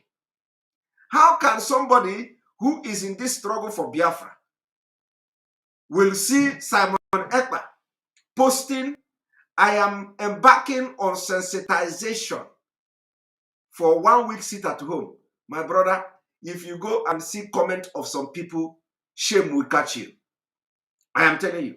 And some of them have Biafra name. Some of them have Biafra name. Even Fulani cannot be that dead. Honestly, Fulani cannot be that foolish. Some people who have Biafra name, I don't want to begin to use abusive word though, because it is not part of me. But if I begin to talk now, I will abuse them. Honestly, somebody who have Biafra name, like complete Biafra name, don't understand what is sensitization. It is very, very sad that some people in this struggle don't have brain. And they cannot read, they cannot understand. I am telling you, they will read something, they don't understand it. Even the thing you wrote with broken English or with the lowest English you can think of, they don't understand. There is no grammar. There is no grammar anywhere. There is no dictionary word anywhere. When I'm writing, I want to write as elementary and plain as possible, because I know I want to communicate to people and I want the people to understand me. If I write Igbo, you don't understand. If I write Calabar, you don't understand. If I write Akwa Ibom, you don't understand. If I write English, you don't understand. I don't know which language you are going to be writing. Do you have a better language? Because some of you don't understand Igbo. You don't understand the English. You don't understand broken English. How are we going to manage this? Hi! It's unbelievable. It's unbelievable. Unbelievable. So I understand now why nnamdi Kanu is sounding the way he is sounding all the time. I come to understand now. Because some people here, some people following don't have brain. Because I don't understand the rationale where somebody will post something. You have to read. Read what the person posted and understand it. You go to people following you. You go to people shouting for Biafra. You go to people who say they want Biafra. They are IPOB this, IPOB that. You went to them, and the ordinary to read and comprehend. You cannot read and comprehend. It's shame. It is shame. Honestly. People are attacking each other, up and down because they don't understand the English you wrote. If they go to Igbo, whose side, they don't understand. If they broke it, they don't understand. Nigeria have dealt with your brains. Okay, for example, now, I am here. Somebody say sign language. I am here advocating for a seat at home for Christians for 1 week. Some people say you are giving order. Some people say you're giving order. I don't understand what I am doing now and giving order. What is this? You know, in fact, and these are the people who want to get it. Oh my God, it is very, very, very, very shameful because our people are very smart people. So it is very, very absurd to see the name of Biafra and they cannot read and they cannot understand what. If you don't understand, you keep quiet. It is not a must that you come and start commenting foolishly. It is not a must. It is very disgraceful. Very, very disgraceful. There's somebody we will see. I am starting a sensitization program on 1 week sit at home for Christians in Nigeria. And somebody will come from nowhere with Biafra name. And let me tell you, some of them are not agents of DSS. No. No, some of them are not agents of DSS. Some of them are really Biafra. Some of them are really Biafra people. And they just come from nowhere. You will begin to see somebody. You must work with this. You must do this. You must do that. Did you understand the post? Did you read it? It is really, honestly, unbelievable. Unbelievable that Nigeria have destroyed the brain of our people. And when you hear nnamdi Kanu, our leader, say, black people, ndisi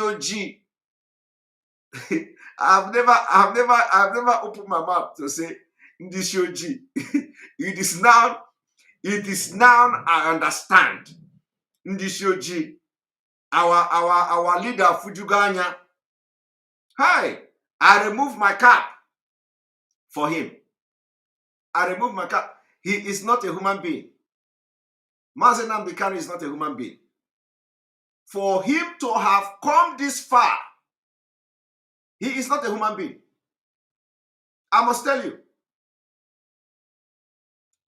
He is not a human being because it is sad. It is sad. The first week, there is something I want to tell you people now. I've never said this anywhere. The first week, when the news broke that our leader have been abducted in Kenya, and the Nigerian news broke it, something happened. Within 1 week of that news, a lot of things happened. And I have been thinking about it every day. I said, how did Onyendu nnamdi Kanu manage up to this point?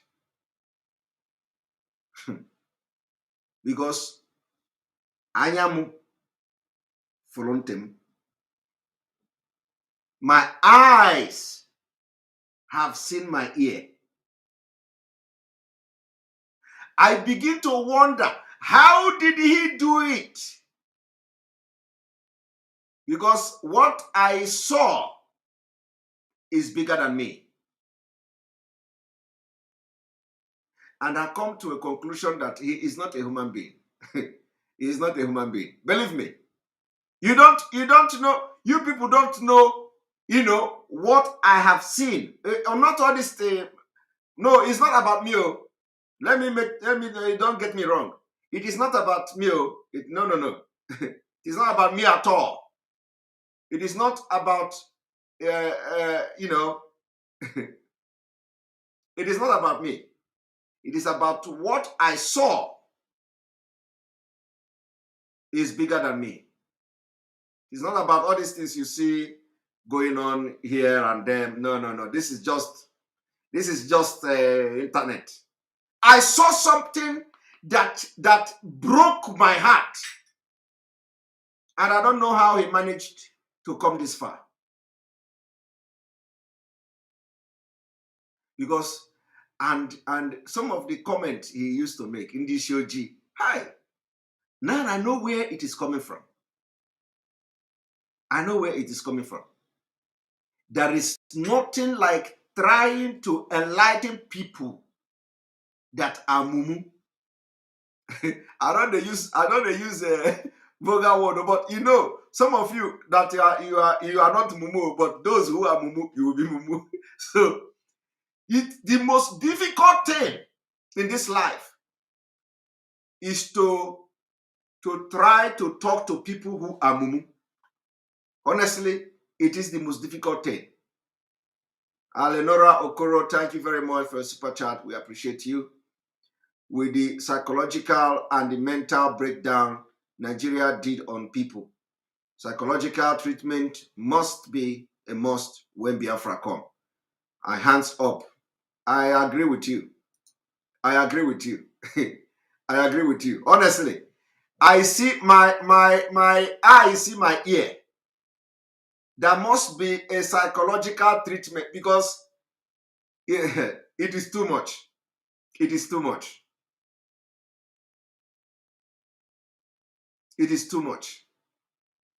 It is too much that people you are trying to do something to help, when you see the kind of comment coming from people, you'll be wondering, is this are these people human being at all? Like, really? Somebody will see something, koro, with his own eye, you write it very open. He read it, he don't understand it. He will begin to talk like somebody with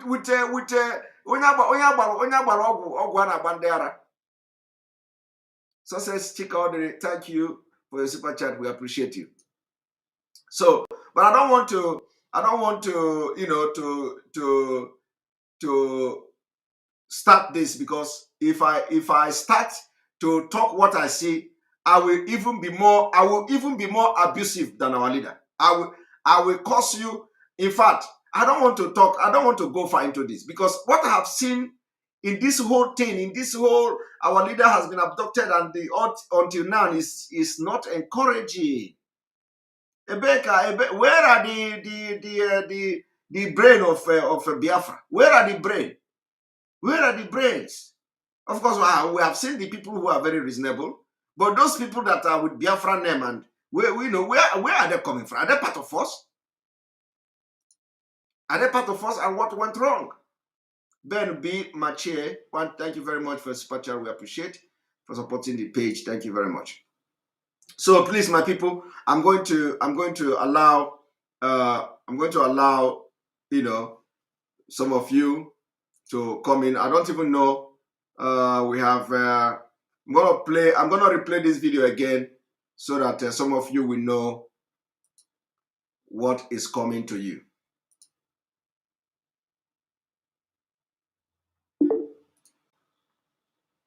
7 months of 2020 by Fulani herders. Unfortunately, the secular media are quite often biased and trying to present this as a tribal conflict rather than religious. Nigeria's president, a Muslim, has so far done very little to stop the bloodshed. His police and army are also mostly made up of Muslims. The attackers are never captured. They are not prosecuted. The security services respond very slowly. A full day can go on with attacks happening and no security shows up. And frequently, the government officials will provide cover. Helpless and vulnerable to almost daily attacks, leading Catholic bishops are now urging Nigerian Christians to defend themselves. Human rights groups are asking the White House to appoint a special envoy to help end the persecution of Christians in Nigeria. Unless the world takes note and puts pressure, economic pressure, sanctions, visa bans on the officials who are responsible for this travesty and for not reining in the terror, then Nigeria will continue to be a bloodbath. Meanwhile, King's Group is helping more than 3,000 Christians who lost their businesses, homes, farms, or land to Boko Haram and Fulani militant attacks. International Christian Concern has created communal farms to give victims the opportunity to rebuild their lives. Right.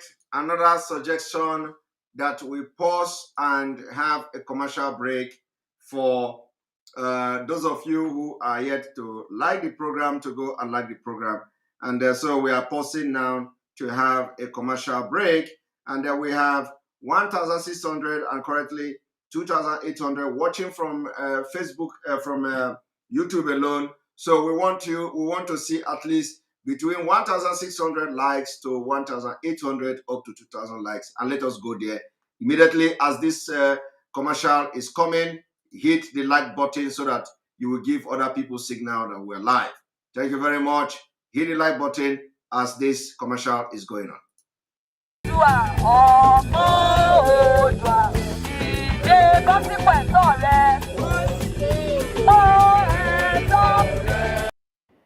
When they get back to work, the family is fed, they have a future, the kids can go back to school. It's a restoration of hope. It really is. And it's much more than just economics.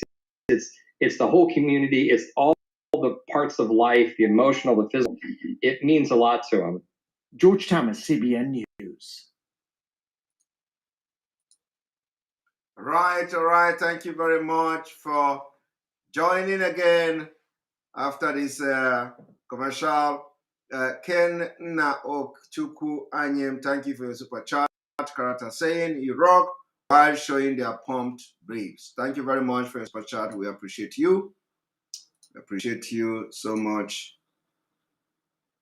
And then we have you, Ifanye, thank you for your super chat. Christians sit at home should be set on or around September 30th to March the USA Washington rally. It will shake the world. I agree with you. We just need much sensitization on that for people to understand the importance of sitting at home. Then Ken again, thank you for your super chat. Appreciate you. Thank you very much. All right. We're going to now go on the interactive section. This interactive section will take the next 28 minutes. The next 28 minutes will be on this interactive section. Click the link and join us. Thank you very much. Welcome to the program. Bro Chidera, welcome to the program. Good evening from here. Chidera, good evening from here. Are you there? Chidera, are you there? Can you touch on your stuff? Okay, Chidera is not talking. So, Mighty Dot, welcome to the program. Yeah, thank you, brother. Welcome to the program. Can you hear me? Yeah, I can hear you. Did you call me today? I didn't get your message. I don't have your number. You didn't have my number. You didn't get my message. No. Okay, all right. Do you have something to say? I will send you a message now. Yes. Okay, you wanted time to address something today, right? Yes. All right, go Please. ahead. Go ahead. Okay, so good evening, Biafrans and Oduduwas and the Middle Belt and well-wishers. There is something that I'm trying to do today, but before we go into this thing, I'm going to be as fast as I can. I want you to, right now, I speak peace into our lives because there's so much disunity among us. There is so much disunity. So right now, I speak peace into our lives. Udo. So let me prepare our mind a little about what I'm trying to do and prepare your mind about who you are. I'm sure many of us have heard the story about the giants that walked upon the surface of the earth. You hear the stories that they use the music to tame the giant and put the giant to sleep. But do you know that those giants that we're talking about is you and I? The giant lives inside us. Our story has been told in many ways. Nnamdi Kanu, that man, just like Mazi Simon Ekpa said, That man was something we call Okaram Okarammo. He has left our level. He's not even in our levels anymore. And as I'm speaking this evening, his spirit is connected. We are the custodians of this very earth that we live in.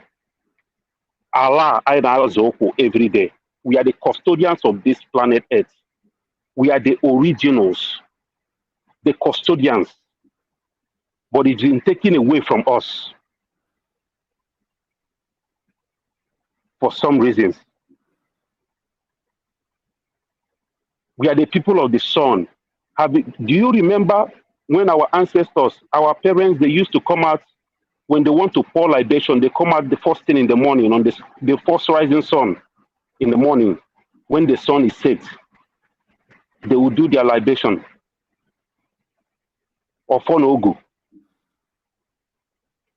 We have deviated from our ways. I might sound a little bit controversial, but Christianity, you see Christianity, this version of Christianity they brought to us, that is the greatest card they played on us. This is our worst enslavement. This is the chain that we cannot see that is holding us today as a people. They took us away from our ways. We communicated, we interact with Chukwu Kikabiama. And they introduced us into an invisible chain, invisible slavery. So we are awakening is happening right now all over the world, where our brothers and sisters are scattered.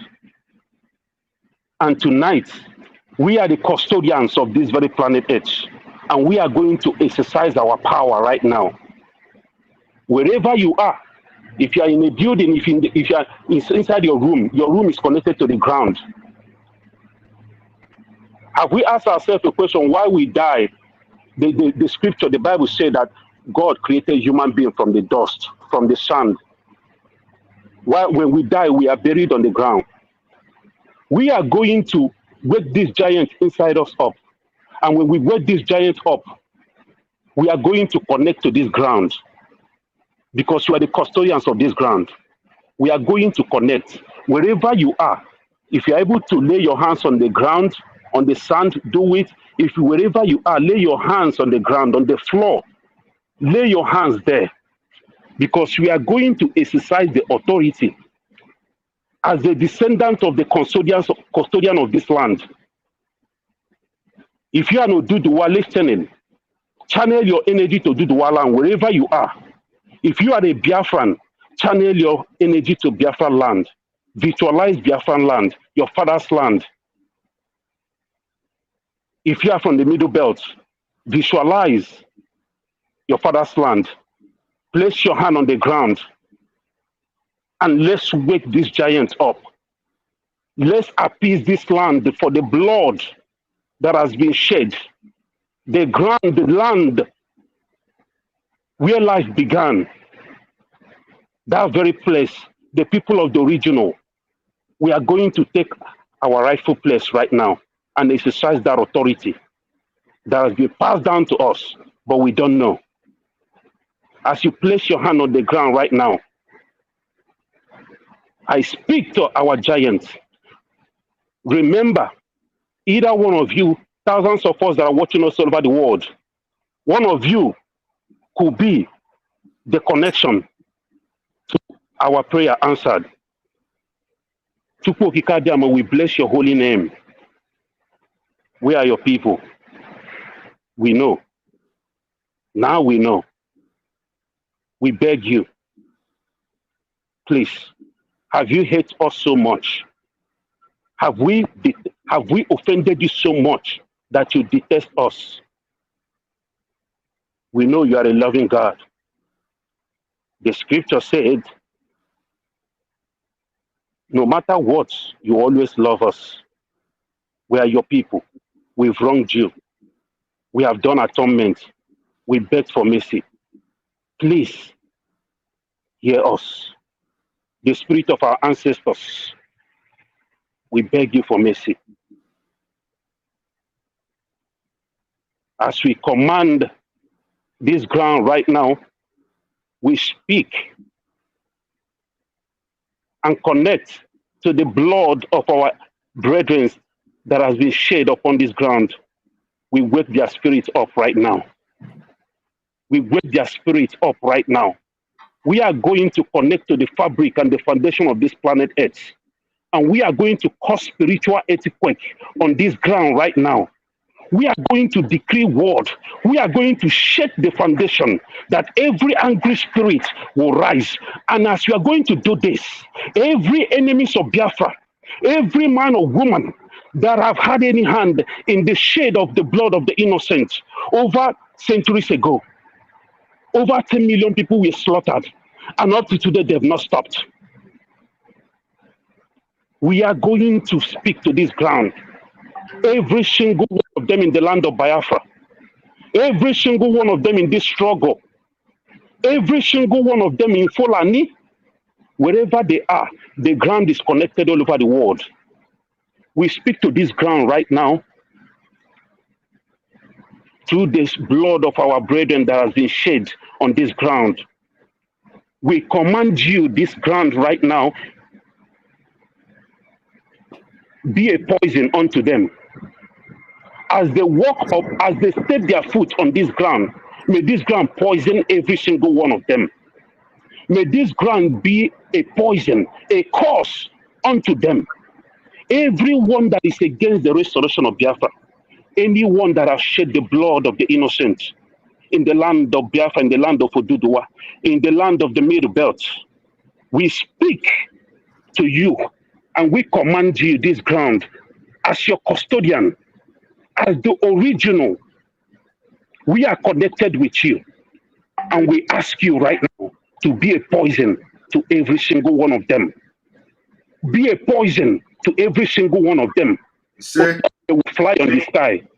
But as long as they walk this ground, as long as they touch their foot on this ground, be a poison unto them. Be a poison to every single one of them. Be a incurable sickness before them. Fulani, we call you. We call on you right now. As you step your foot on this ground, wherever you are, we release curse upon you. We release curse upon you. We release the angry spirit of the fallen Biafran heroes, the Oduduwas and the Middle Belt. We release their angry spirit right now to haunt you. We command them to rise because their body was placed on this ground when they died. They were buried on this ground. And we command their blood right now to rise and chase you. May your cows, every cow, we poison you to fall and die. Every cows of Fulani that walk upon the surface of the earth, we command you to fall and die. And as we agree in unison, may it be so. We agree in unison, may it be so. We have decreed as the custodians and the originals of this land. 7 days from now, we will see what will happen.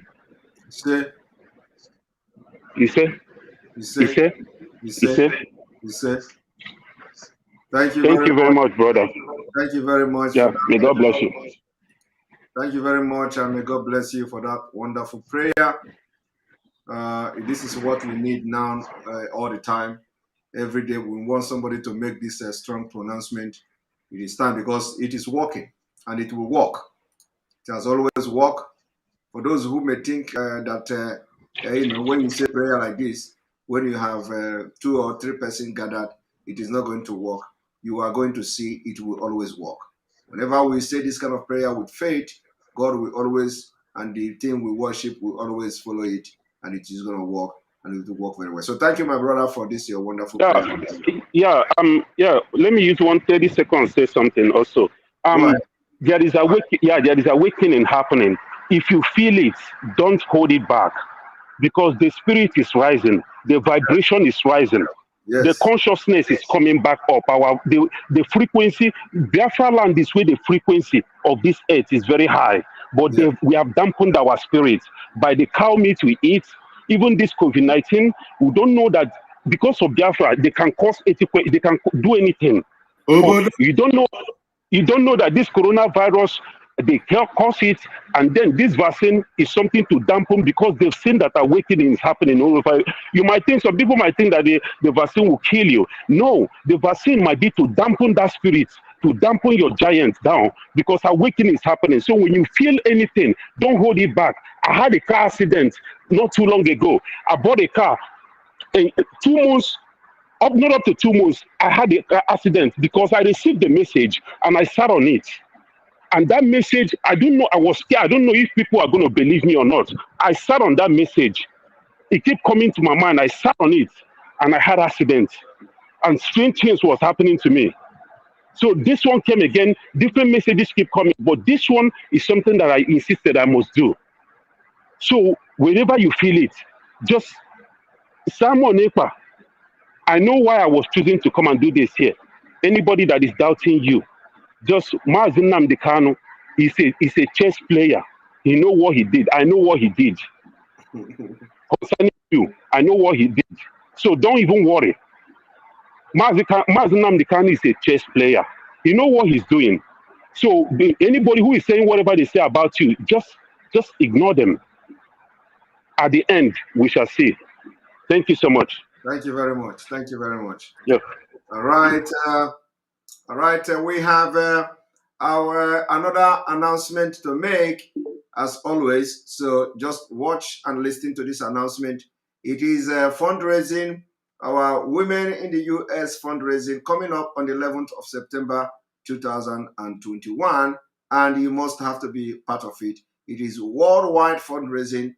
If you love Biafra, if you love nnamdi Kanu, if you love IPOB, if you love what is going on and how we are going to stop the Nigerian government from getting the super tokuno to kill our people, and how we are going to fight to make sure that the one they have already delivered to them are returned. You have to be part of this fundraising. Very, very important. Nnamdi Kanu, Nnamdi Kanu,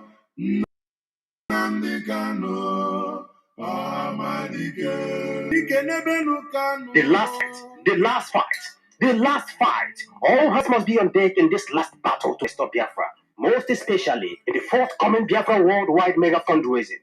Zoom meeting ID 829979 pace code 902938. You are invited to the Biafra Worldwide Mega Fundraising organized by the IPOB Biafra women in USA and their gallant men supporters in support of the landmark Legon Marathon to stop the sale and delivery of the Super Tucano aircraft and other military equipment to the Nigerian terrorist government, and the fight to free nnamdi Kanu and to restore Biafra. USA and the delivery of Tucano jet fighter.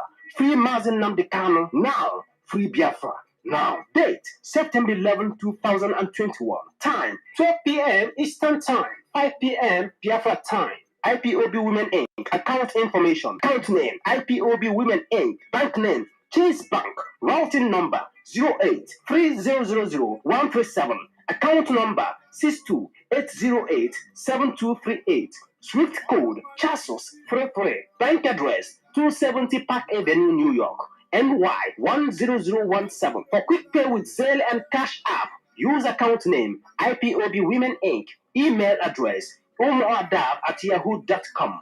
For more information, contact Mrs. Bridget Okafor, Women Leader IPOB USA. Number 215-715-7709. Father Augustine Odimegwa, 917-306-9786. Mazi Maxwell Dede, 9787-288-326. Brother Ben Wankwa, +1 513-616-1412. Nwada Rosemary Williams, 619-381-8579. Lady Azoka Charles Wankwa, 80-192-84629. Mrs. Christina Duru, 4439-837493. Beatrice Okezie, 3475-177934. Adanaya Onwudiegu, 71-3385-2240. Ndidiamaka Egomono, 9048-594-687.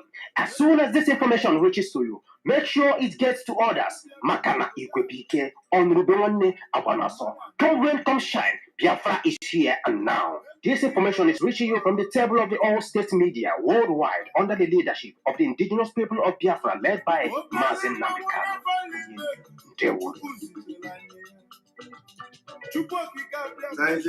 Thank you very much. Thank you very much. And I'm going to share the Zoom link before that day. I will share the Zoom link on my page. I will share the Zoom link on Twitter and then also on my Facebook page. So make sure you are part of this fundraising. Don't miss it. Wherever you are all over the world, you have to connect and be part of it. It's going to be a mega fundraising for the project of Biafra. Thank you very much. And Eunice, welcome to the program. Hello, Mazi. Welcome to the program. Good evening, sir. Good evening. God bless you. How are you doing? I'm doing very, very fine. And you? I bless God. We are fine. Thank you. Thank you. Greetings from my family here in Canada. Let me go straight to the point. I want you to give me just a few minutes. You know, we women, we like to talk a lot. Go ahead. Go ahead. Yes. So every day I look forward to hearing from you, and likewise my husband. And I learn a lot from you every day. Each and every day I listen to you. Today you said, our leader said, if you know anything, if you know the right thing to do to make this Biafra come faster, do it. And exactly that is what you're doing. Yes. Another thing you said is that when one of the commenters said, Simon, stop analyzing and start acting, you corrected him and you said that the acting goes along with the analyzing. You have to carry people along when you're acting. You have to tell them why you're doing this. That is analyzing. Yes. Mazi Simon, you are a very wise man. I thank you for giving us your wisdom, for allowing God to use you in such a time like this. And in fact, I was like very angry yesterday. I wanted to talk, but I didn't have the chance to. When you were analyzing the video of our brother, and you made some salient points, and I'm still waiting to see his video of him apologizing, most especially to our women, because that was a very grave accusation he laid on them. Yes. And there's another thing you said that, in fact, when you were saying it, I almost cried. You said that you just realized the reason why nnamdi Kanu,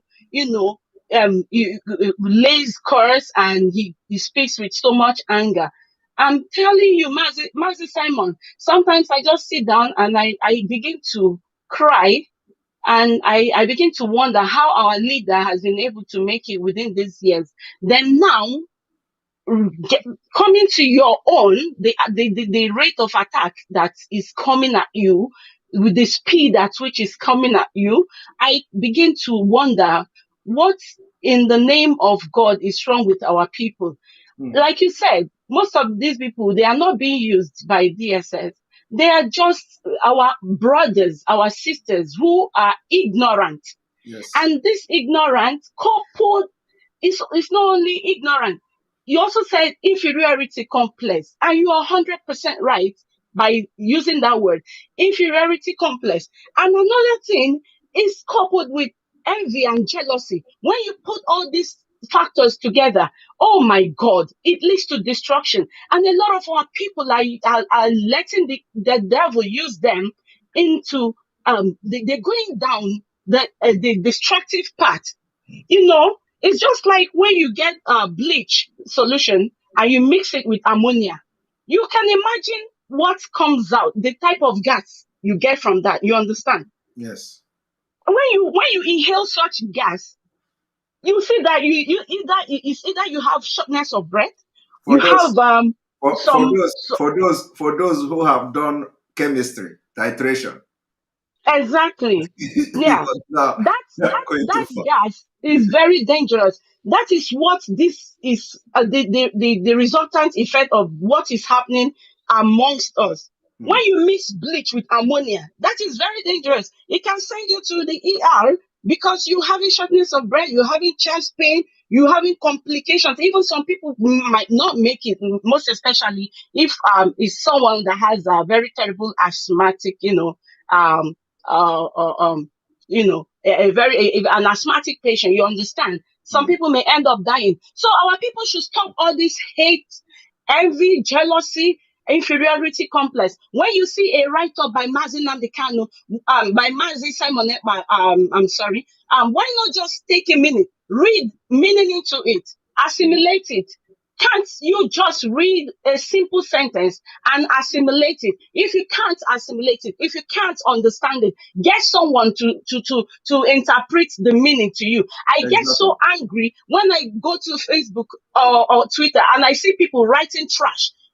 Talking about autopilot, talking about Mazi Simon said we should sit at home for 1 week. When did Mazi Simon say we should sit at home for 1 week? Didn't you hear Mazi Simon saying that Dr. Mai Lafia is suggesting that Christians sit at home? Then you're coming now to twist it, saying that Mazi Simon is giving an order. What is wrong with our people, for goodness sake? Mazi Simon, please, if you can, just like our leader, use such hard words, curse those people out. When if it gets into you, please curse them, because I know your curse will work on them, and I am cursing them too. People need to get their track. They need to get their act straight. Imagine when our leader was still available, he was still with us. I remember some occasions when you will come up and you will give your broadcast. And some of those broadcasts, okay, let me use for an example. There were several times you came out and you said that you had intelligence reports that some terrorists have invaded some forest in Ekiti or Osun State, and you were calling on the Amotekun. You were telling them, do this. This is what you have to do. This is what you have to do. So were you giving order? Our leader was there. You were still doing that. I remember on several occasions, you will still, talk to Iwanya, all those people, or Hanese, and you will tell them, this is what you have to do. Sit up, do this. Were you giving order? So what has changed now that our leader is not around, that you're giving order? People need to stop their foolishness.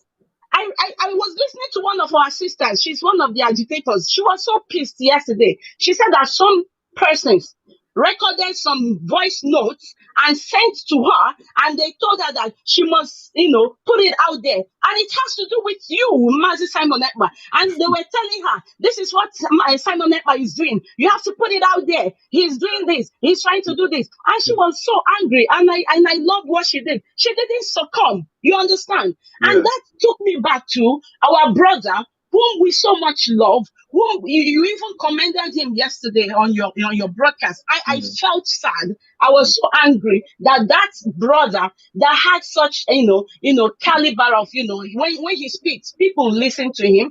People are happy listening to him, and he came out to talk trash. I was in fact, my husband had to unfollow him.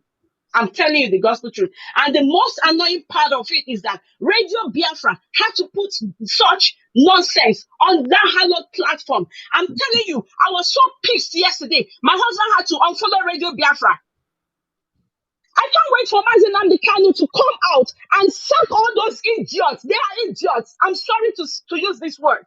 How can you put such trash on Radio Biafra platform when you know that man was blatantly lying? They send him now. The people send him now. So he was lying. It was obvious. Even a primary school pupil knew that those things he was saying, they were trash. Then he came out again and said that Simon Ekpa said we should sit at home for 1 week. Who is Simon Ekpa to give order? What is wrong with the brain of our people? Jesus. No wonder Mazi Nnamdi Kanu said that when Biafra comes, that people will go back to school. In fact, I want them to go back to primary one. In fact, most especially these people that are attacking Simon now. I'm taking their names down. I'm writing down their names. They have to go back to primary one. The special Jesus. Primary one. We'll put up to a special school. I'm telling you, Our men, they have now become gossips. They gossip more than women. Thank you very They much. gossip more than women. Mazi Simon Ekpa, there is one thing that keeps me going. Every time when I remember, when I see the rate of attack at you, there is something I remember. You said in one of your broadcasts, I think last week or week before like last, when this issue of Simon Ekpa didn't take hold or they took hold, you said that that is the last bus stop that they might have done it to other people, Yes. but that yours is the last. No, that you are the bone that will stuck them in the throat. And I get so satisfied. That gives me comfort. That gives me peace when I remember such words. And Mazi Simon, please stick to those words. Let yours be the last. I know God sent you. And no man born of a woman, no bagger can stop you. You are resilient. You're courageous. It's in you. Seeing you, I know it. I know what you're made of. And please, in the name of God, if there is anything, I saw some people were saying, don't listen to them, don't talk about it. Please, if there is anything that is put out there on the net and you see it or someone calls your attention to it, please, and there is a need to debunk it, please do debunk it because it goes far. Just like that, our brother, they know that brother commands a lot of people, like a lot of people visit his page, a lot of people like to listen to him, so they use individuals like that they know people listen to frequently a lot. They go to them and sell those propaganda, so sell those lies to them. So once they are coming, please, for the sake of our sanity, for the sake of Christ, for the sake of, bringing back people to on track, debunk them. I plead with you, debunk them. Don't listen to people saying that you should not. I know it's not all of them that you have to give attention to, yes, but please, like those salient ones, those ones that can cause a problem, please, please do us a favor and debunk them. And I'm telling you, I can't wait for nnamdi Kanu to come and sack all those people that are using that Radio Biafra to gossip. Do you know that I stopped listening to Radio Biafra because of this nonsense? Last week, I was at work and I said, okay, let me just, for the sake of nnamdi Kanu, listen to Radio Biafra. And unfortunately, I was so angry that I even did that. I went and clicked. I was at work, so I had to put my earpiece. I tuned into one of the presenters. I think that was Sadek. I'm sorry, I have to mention the one that is Sadek. I'm not going to call the name, but the man knows his name, and I know people knows his name. The man came on, instead of him to concentrate on the Nigerian government and the problems we are facing, on our leader. Yes, he was talking about the people that were abducted in Ghana. He started taking calls. To my surprise, he was giving people like 2 minutes to call and make their comments. And to my greatest disappointment, a woman called on that show, and the woman came with such emotion that I cannot fathom. The woman started talking trash, saying people should not listen to that politician. People should not give attention that he has come to destroy us. And this man, the presenter, he had the guts to give this woman more than 10 minutes to talk trash on that hollow platform of nnamdi Kanu and that hollow platform of Chukwokika Biama. And the woman was talking trash. And he gave other people 2 minutes. But just because he was talking against you, a man of integrity, the woman, even when the woman's network was very bad, he waited for the woman to come back and talk trash. And at the end of that, he spent more than 10 minutes deliberating on what the woman said, trying to cause havoc and chaos. God will punish all of you. I'm telling you, God will punish all of you. And some of you that are hiding under the cloak of DOS, that are bringing bad names to our DOS. I know there are some good people there, but there are some bad people there that have been chasing people away, doing all sorts of things. And you people, you are stuck with Mazi Simon Ekpa. This is the last bus stop for you. That devil that you have sold your souls to, that is using you to bring havoc, to cause confusion, God will punish all of you if you don't repent. I said it and I'll say it again. Thank Chineke you. like being anyway got loco. Thank you very much. I'm Thank you. sorry. I'm sorry that I have to use that word, but it's oh Jesus, my heart. Thank you very much. One more thing, please. One more thing. All right. Those of you, Mazi Simon, I'm sorry. I am so sorry. I have to use this time. Those of you that take to Twitter, take to your whatever handle, and you're talking trash about Mazi Simon, speaking against IPOB, about Ike Kuremadu, to hell with you all, because Mazi Simon Epa is better than you all. Someone, a brother that is a very strong IPOB comrade. He was once coordinator before he left Nigeria. I was speaking with him, and that was the first thing he brought to me. I said, "Brother, what happened? I saw your comment on Simon Ekpa's post. What caused that?" He said, "Oh, didn't you hear that? He was talking against IPOB when he came, when the Madu came to eat yam, and he was talking against what they did to IPOB." I said, "No, don't go there." Mazi Simon Ekpa, we all know, was a strong Nigerianist. He wanted the good for Nigeria, but now, since God has visited him, he is on this struggle. He is on this struggle. And there was a comment someone wrote yesterday that took my mind back to what that brother was saying. A commenter on your page yesterday or the day before yesterday said that Mazi Simon Ekpa is just like Paul. When he was Saul, he was going to persecute the people, and the light shone, and he received that salvation. He became stronger than even the disciples of Christ. That is who you are. People say, when did he come into IPOB? We have been there since 2013. To hell with your 2013. What impact have you made? And I thank God that a fellow, a brother I was discussing with yesterday, and he said, "Do you know that if Simon sees Ike Kuremadu tomorrow, Simon will slap and beat the hell out of him?" I said, "Yes, I know." So don't come with, you have been here since 2013, and that Simon just came in 2019. To hell with your 2013. What impact have you created? What have you done?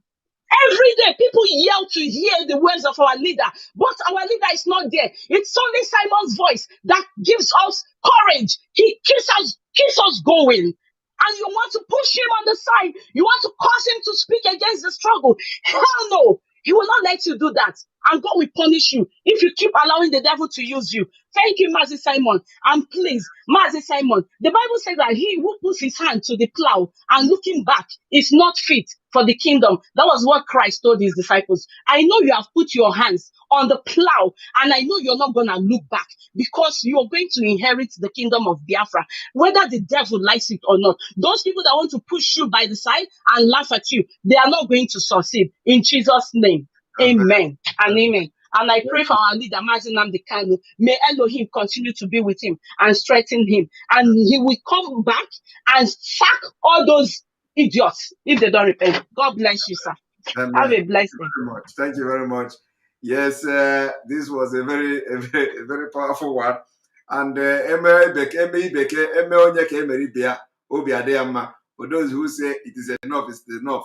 The first caller, I gave him a very big time, and with all the prayers and all that. When people have this kind of concern, you just have to listen to them, because they are venting their anger, and it is their right to vent their anger. All right, Johnny, welcome to the program. Yeah, hello, Mazi. Good evening over here. Good evening from here too. Yeah, the third caller, I like what he did. I mean, that thing he did in my community, we call it Owu, but it's only in my community in Igbo land that Owu exists. Yes. If somebody speak out of anger on a land, the evil spirit in my place, they will wake up and start attacking that person. In my place, it's only in my place, and we don't I'm not through any. I am not throwing aja. Where I come from, we don't. But if somebody speak on a land, if you don't go away from that land, within 10 minutes, that thing, the evil spirit will hit you down. It will start killing people. So the only way they remove the spirit is that they will bring a goat. They will kill that goat on that land. After cooking the goat on the land, they will eat it on that land. You don't take anything home. You eat everything. If you cannot finish it, you dig the ground. And pour the remaining. So it's only in my place in Igbo land that it exists. So I like what he did. So you see all those Fulani, even our people that their hand in the house, the people that involved in killing our people, that Owu, as I'm talking to you, it will reach all of them. It's going to reach all of them, because what I'm saying, I believe it must surely come to pass in one way or the other. None of them will escape it. So I like what that presentation he made, and it's like I'm the one even talking to him while he was saying all those things. So it's only in my place that thing exists. There's no Igbo land, no other part of Igbo land. Any person from my place will understand what I'm saying. Will understand what it's only in my place, the community where I come from in Abia State, that Owu exists. So that's Owu, where that guy said, but must surely follow those people. Everybody that his hand in killing of any Biafran blood, their spirit must rise and begin to attack. While we are pushing our own, then they will begin to attack them in a spiritual realm. So that is what I want to say. Thank you. Thank you very much. Thank you very much. Thank you, Lucia DK, for your super chat. Simon, please block Monday Oluchuku, the little star. He is not helping your followers here. He has been sent, and okay, let us look for him. We are going to block him. Immediately I see him, another comment from him, I will block him. Thank you for calling my attention to that. Immediately I see him, I'm going to block him. The next comment. All right, thank you very much, Chooks. Okay, welcome to the program. Good evening, Mazi Simeon. Good morning from here. Yes, I'm from Istanbul here. Good evening, good morning, early in the morning. Good morning. Yes, here I'm calling from Turkey. Maybe most of you are aware, Turkey is 85 million in population. Yes. Excluding foreigners. They have the size of Istanbul, which IPOB concentrated. Size of Istanbul is 80 states. And in these 80 states, IPOB presence is only in 2 local governments. Only 2 governments. Only 2 local governments with 2 family units in that 2 local governments. I don't like packaging. I'm a real person. Now, since 4 years now, we have not had any protest for Nnamdi Kanu for the past 4 years. Not that we are incapable. We are capable. We have good number of people here. We have crowd here. And Istanbul, maybe you have heard, is one of the biggest commercial cities in the world. Commercial cities in the world. We have a lot of Nigerian businessmen here. Even those people who are ready to support IPOB, to support ESN.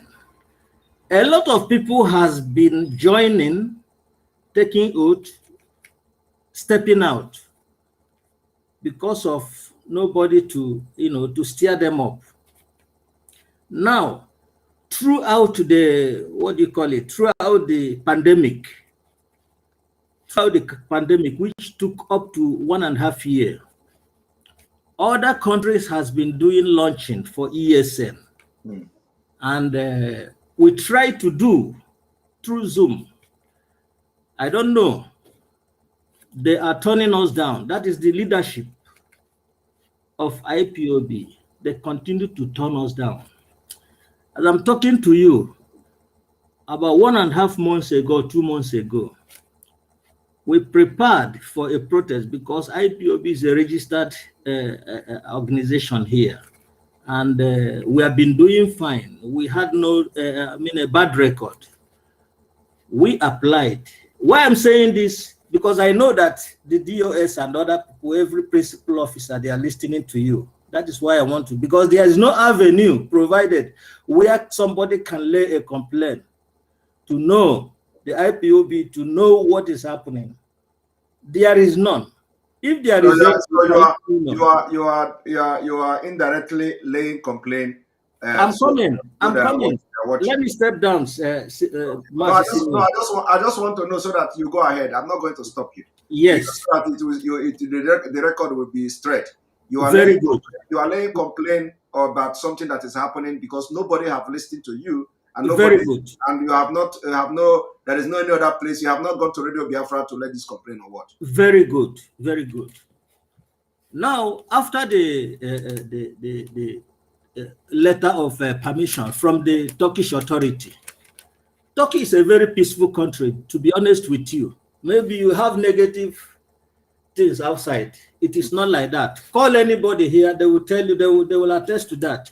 Now, when we applied for this protest, the government approved it and gave us, allotted an area which we are supposed to protest. Now, China Sanworu called that we should not protest. What is his reason of not protesting? No reason at all. No reason. He said it's personal. He said it's personal. He said it's personal. Now I sorted for his number. I got his number, told him who I am, wrote a message. He read the message. He replied me that he'll come back to me. Till date, he has not. He has not. So China Sanworu called you people and cancelled the protest that you have received. Yes, he called it. Yes, he called the principal officers here. Okay. And threatened the person who is organizing the protest. Threatening the person who is organizing the protest. Yes. Record what I'm saying. No, it is not a record. It is already on live. It is a live. Okay. That he should drop the protest. Reason best known to him. I've been in this country for many years. I've been in this country even before IPOB started. To be honest with you, I know everything. Listen. Did you ask the people, the principal officers, what reason he gave to them? No reason. No tangible reason. Nothing. Did you ask them? Nothing. He said for security reason. What type of security reason? Okay. What security? What type of security reason? I believe he's hearing me. He is hearing me. I am too elderly to take all those kind of flimsy excuses. If there is anything they are doing here, they don't want to let anybody know, let them tell us. I'm supposed to talk to him privately, but he doesn't want to talk to anybody. They say it's a command and control. What sort of command and control? For protest for our leader. Yes, for our leader. I'm telling you, the word is hearing me. I'm telling you, what type of command and control? Before they started IPOB, I've been here. I know everything about the government here. I know everything. We have gone and inquired from the people, from the authority who gave us permission and asked them, is there anything wrong? They said no. Is there anything wrong? They said no. Before China Sanworu or whoever came out abroad, I've been abroad. I've been here before they started IPOB. I just want to humble myself. I don't want to get angered. But what is happening? Is there any sabotage? What is happening? So what you are telling me now is that in Turkey, in Istanbul, the family got permission to protest, and China Sanworu called the people and suspended it and canceled it. Exactly. Are you telling me that till now, the family members in Turkey did not protest anywhere about all these protests going on? You people Nothing. did not protest. Not at all. Not at all. Not at all. You know, my brother, this is the second time I am hearing somebody came to this program some time ago to start commenting. I was reading the comment that why did they cancel the protest in Turkey? Why did they cancel the protest in Turkey? And I believe that brother is watching me, or that sister. I don't know who the person was. Yes. You know, so I was seeing a comment like that. But at the end of the day, the person also called on this program. Either the person called or that I put out that comment.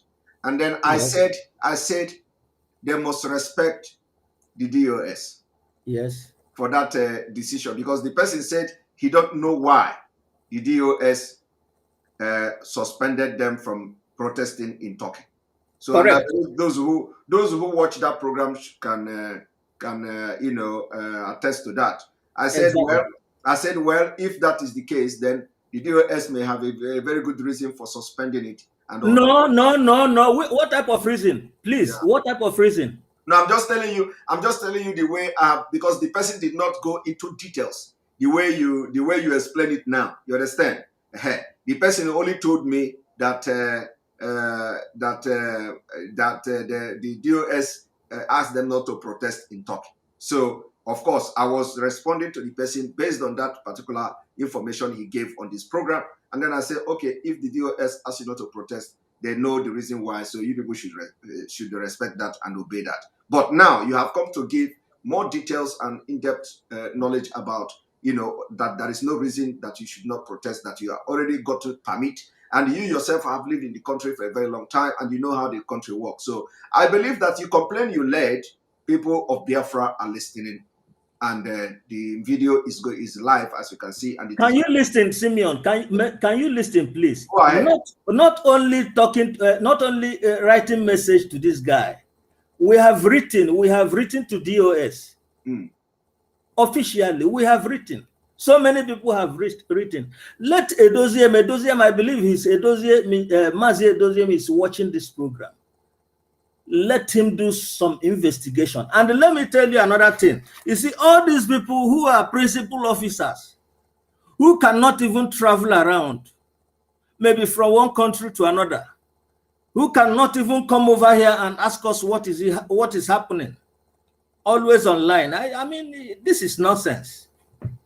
Believe me, it's nonsense. You cannot travel. You can't go from one point to another, know what is going on. I mean, you are incapacitated. This is nonsense. We must change. We must change. Believe me, I'm not quarreling with anybody. Not at all. I respect DOS. Yes. I've been around before they started all this whole thing, then which I'm a member. I'm old member for that matter.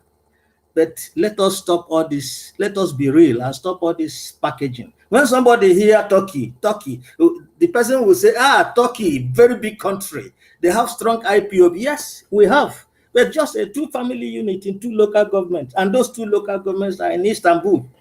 We have capital Ankara. Capital Ankara, there is no IPOB presence there. Other 80 states, there is no IPOB presence here, there. But we keep on packaging. When shall we stop deceiving ourselves?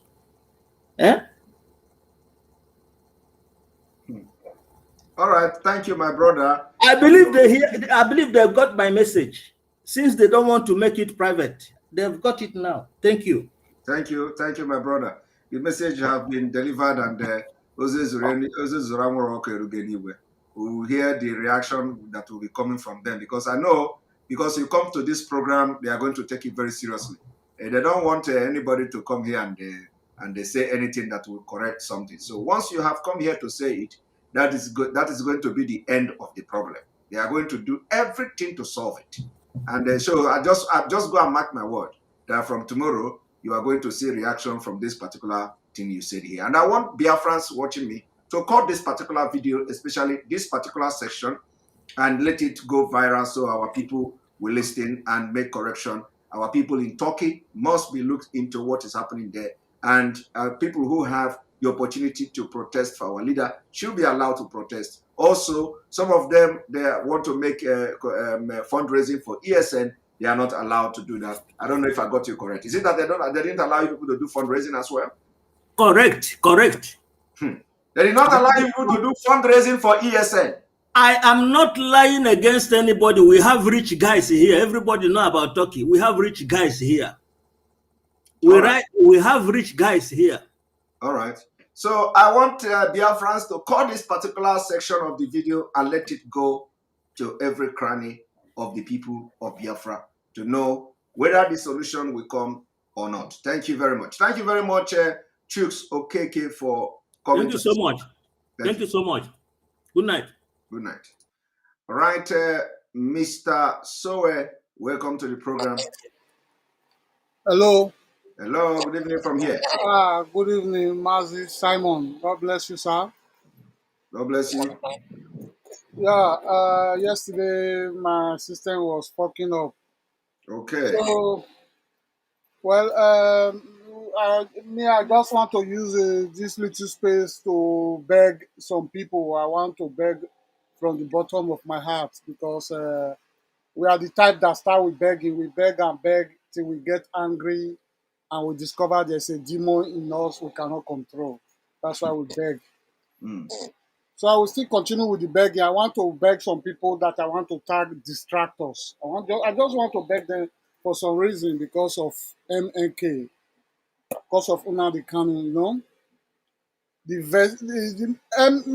nnamdi kanu message is so versatile that it was able to turn the antagonists to fence sitters. From fence sitters, they are falling towards his narratives and they are supporting. 3 years ago, I don't know if people remember that it was very difficult to see anybody from Oduduwa that will talk in support of what he was doing. But today, there is a mega rally between Oduduwa and the Biafrans, and even the middle belt are waking up. We owe everything to nnamdi kanu, you know, including me that is here, because if I tell you a little story, it was in my working place I started hearing about this IPOB, Biafra. There was one Igbo guy, you know, maybe he's listening to me now, he's called Benjamin. He talk and disturb everybody. We always talking down, carry your own nnamdi, go that side, Biafra, everybody talking down, though I didn't talk to him. No, but even up to my boss, the white man in my company, or everybody, if they see him, they will say Biafra. Even every foreigner just started asking us, what is Biafra? Is it another country? Is it not Nigeria? No? This guy was so passionate. To the extent he convinced me to go and listen to Nnamdi Kanu. And when I listened to the first speech, God, the one you are calling insult, it was music to my ear. You are saying it was using abusive word, but those abusive words, it was music because it starts to wake something in you. If you don't have this ego, not pride, ego, because pride make you to fight to show off what you can do to win your opponent. While ego make you try to destroy your opponent so that you can shine. Not that you are doing anything, but you want to destroy, you know. But I didn't have ego, but so that the abusive words was music to me because it wakes me up because he was saying the truth. Even though without those abusive, some of us would not have waken up. No, it was music to my ear. Now, why am I saying this? The sole purpose of Nigeria kidnapping, the zoo kidnapping Nnamdi Kanu, is to silence that voice that is waking everybody up. Apart from the election stuff also. But it's to silence that voice that is waking everybody up. And when he was kidnapped, I told you I was to sit for exam on Saturday. I called my vigilator, I said, my instructor, I said, I cannot sit for this exam. I'm broken. He said, you have only 2 chances. If you don't do this exam, if you fail the next one, you will not have another chance. I said, no, I cannot do it. I'm so troubled for what just happened. But thank God I still passed the exam the second attempt, you know? Why was I broken? Because I know that voice has just been trapped. Then you came up immediately and you promised everybody that that voice they are going to try to silence will not be silent. You are going to double your effort. And since then, you stood according to. If you remember my first call, I said, Simon, please, remember the last words MK told you. Don't let the devil get The in. devil enter you. Yes. Those were the exact words. I reminded you. So you picked it up from there, and you, in short, if these distractors know the gap you are feeling, because I know the zoo will attack, because they saw that your voice came up and you are feeling that gap that they wanted to silence. Because after Nnamdi Kanu was kidnapped, there was a silence and shock in everybody. And the silence that followed from the people we were expecting was even more deadly, more how do I put it? From the DOS was even more dangerous than the one that happened after the kidnapping. The people started running scatter. But God lifted you, God raised you up, and you were consistent and you continued. You started to make us to feel. And I know the zoo will be angry over this because they thought you have silenced the voice that can wake people up. But suddenly there was Simon Ekpa. Down. We expect they are going to attack and try different things.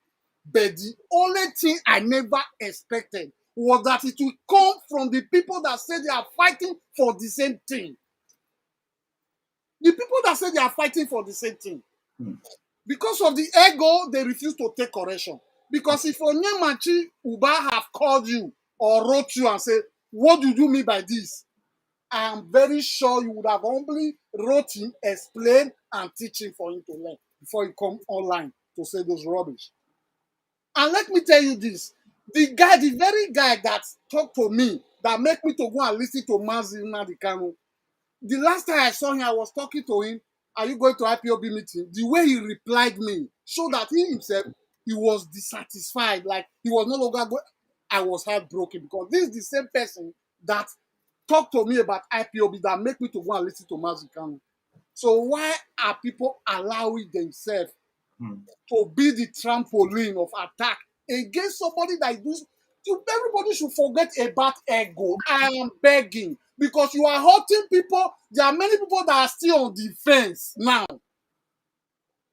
People are crossing over gently. There are still many people on the fence that, with the continuation of your strong voice, they are still tripping over the fence. But they want to start to scare those people back. Because somebody called me 2 days ago. He said, look at you. Look at, I didn't listen to Mazi, the leader of the OS broadcast. But somebody called me and he told me something. He said, I think I told you that they will fizzle out. I said, why? Everybody have to pass through a shock when a leader is attacked like this. So it's not fizzling, they are still shocked. He said, no, they asked him a question about Anambra election. Did you see his reply that I know which angle you are coming from, so I will not make any statement concerning that? And he said the last broadcast of Nnamdi Kanu, he still said there will not even be campaign. Now they asked the person that is the leader, and he said, I don't want to say anything about it. That is what made me to go and listen to the broadcast, and it was true. Well, that is not what I wanted to say. But I'm just begging the distractors, please. They should please not to scare people that are coming to join the struggle away by attacking their own co-agitators. So thank you very much for yesterday's video. I got a pleasure cutting that clip. Where, if you listen to that man, he said something. No, he did not talk about that repentant bandit alone. He said many cases are coming up. He said many. He don't want to state how many because people will say, hey, so in the end, they are just putting terrorists in the army. He said many cases are coming up. Yes. I just cut that place so that I want to look for the BBC guy. I don't know the exact place he said it because I don't understand Igbo, everything Igbo. I wanted to look for the exact place he told you that he didn't know if they are putting army terrorists in the army. So I will cut his part. Then I will explain that part where that man said many cases are coming up. Yes. Simon, thank you very much. Thank you very much. My brother, let me tell you, this thing you see going on is not You know, don't. Sometimes you don't blame them. Some of them attacking me are the anonymous. The anonymous. Yes, of course, I know, of course. So You spread their market now. yes, I spoil their market.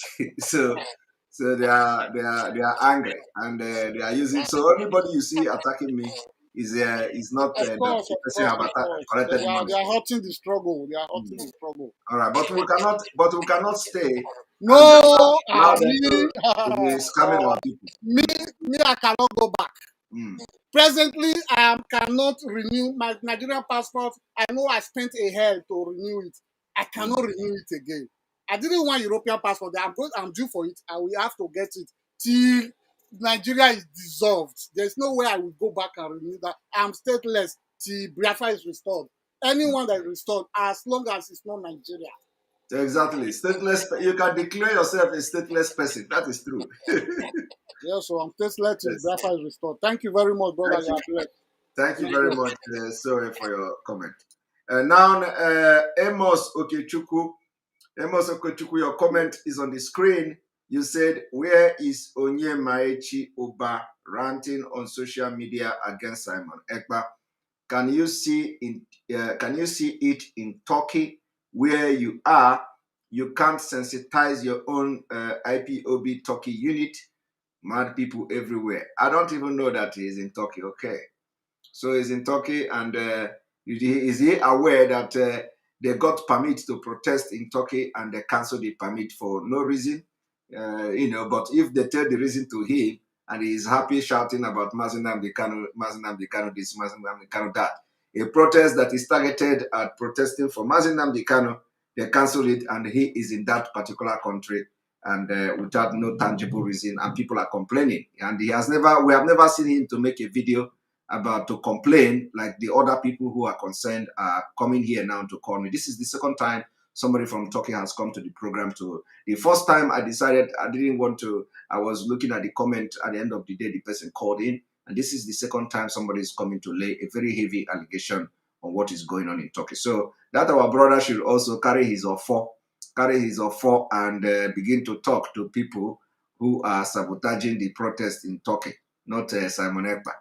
All right, Charles, welcome. Thank you very much for your super chat. Just Charlie, remove nnamdi kanu. The rest, including Simon Ekpa and DOS, are what is the ego-driven and all talk, no robust leadership. Shame. Bring back nnamdi kanu.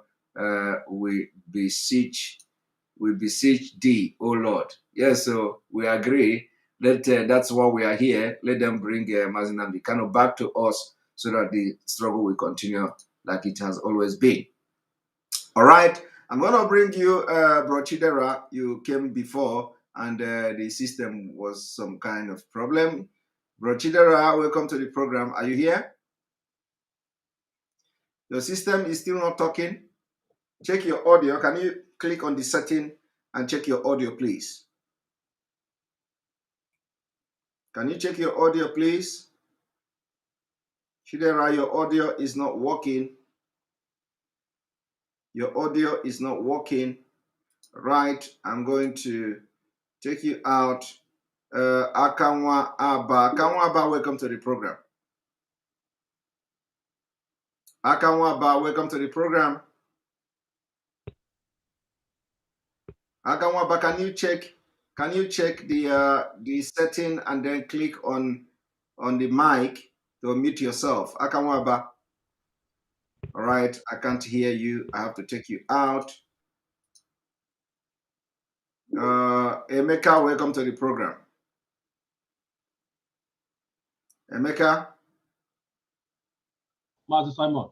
Yes, good evening and good morning from here. Welcome to the program. Yeah, Master, good evening. Good evening. I want to say something. You know, I've been listening to you, not today, even 2019. I called you when you were analyzing about Buhari's death. I told you that Buhari was alive, that Buhari is demented. I explained. Your voice is bad. Your voice is bad. Can you work on your voice? Your voice is bad. I can't hear you. Okay, can you hear me now? Yes, go ahead. Okay. So, Mazi, please, what I want to say, if you really want this thing to stop, can you stop listening to me from another gadget? Can you talk and reduce the volume from the gadget, and then make sure that you are talking to your camera, or talking to your gadget you are using to talk to me now, because the voice is coming out and going in. So can you do it's that, my please? television. I've already off it. Okay. Yeah. Please. Yeah, everybody knows that you are being facing attack. And I don't think your attack will get to the extent that our leader has faced. Even 2014 in Enugu, I can remember, because your voice is still not good, my brother. Can you hear me? Yeah, I don't know. Are you using earphone, or what are you using to talk? I'm using earphone. Yeah. Well, the earphone is low. Can you take it off, because I can't? The voice is bad. Okay, I think it's okay now. Go ahead. Yeah, like I was saying, our leader has faced many attacks upon attacks. Even in 2014, I can remember, because I've been listening to our leader from 2012, and I joined IPOB in 2013. I can call so many names in this platform that started with this struggle. I think Obiudobenu was the last person that left. They have people like Ikechukwu Onyago, Maramu Gochuku, many of them, Ikenna Nwanoneni, Imam Mezu, Osita Bosa, many. Before our leader will speak, they will call these people on air. They have to say one or two things before our speaker will start. But all those people, they turned against our leader. Yes. And they left. We continue. Even most of them formed another radio broadcast. We continue. We move on. Why I'm saying this thing? Because yes, there is a problem, we know. But if you allow these people to be coming on air and be talking against our DOS, it's not going to help. Because even if there will be a changes, nobody has that authority now, except Mazen Nnamdi Kanu, which is not around. And our main focus should be Mazen Nnamdi Kanu. Yes, you are doing a marvelous job. And this IPOB, these people you see, most of them are not IPOB members. The day they will run you down, you will be asking yourself, what did you do? My brother, let me tell you, first of all, nobody come here to talk bad about the DOS. What people come here to do is to complain. And it left for whoever they complain against to come online and tell whether the complaint is genuinely or not genuinely.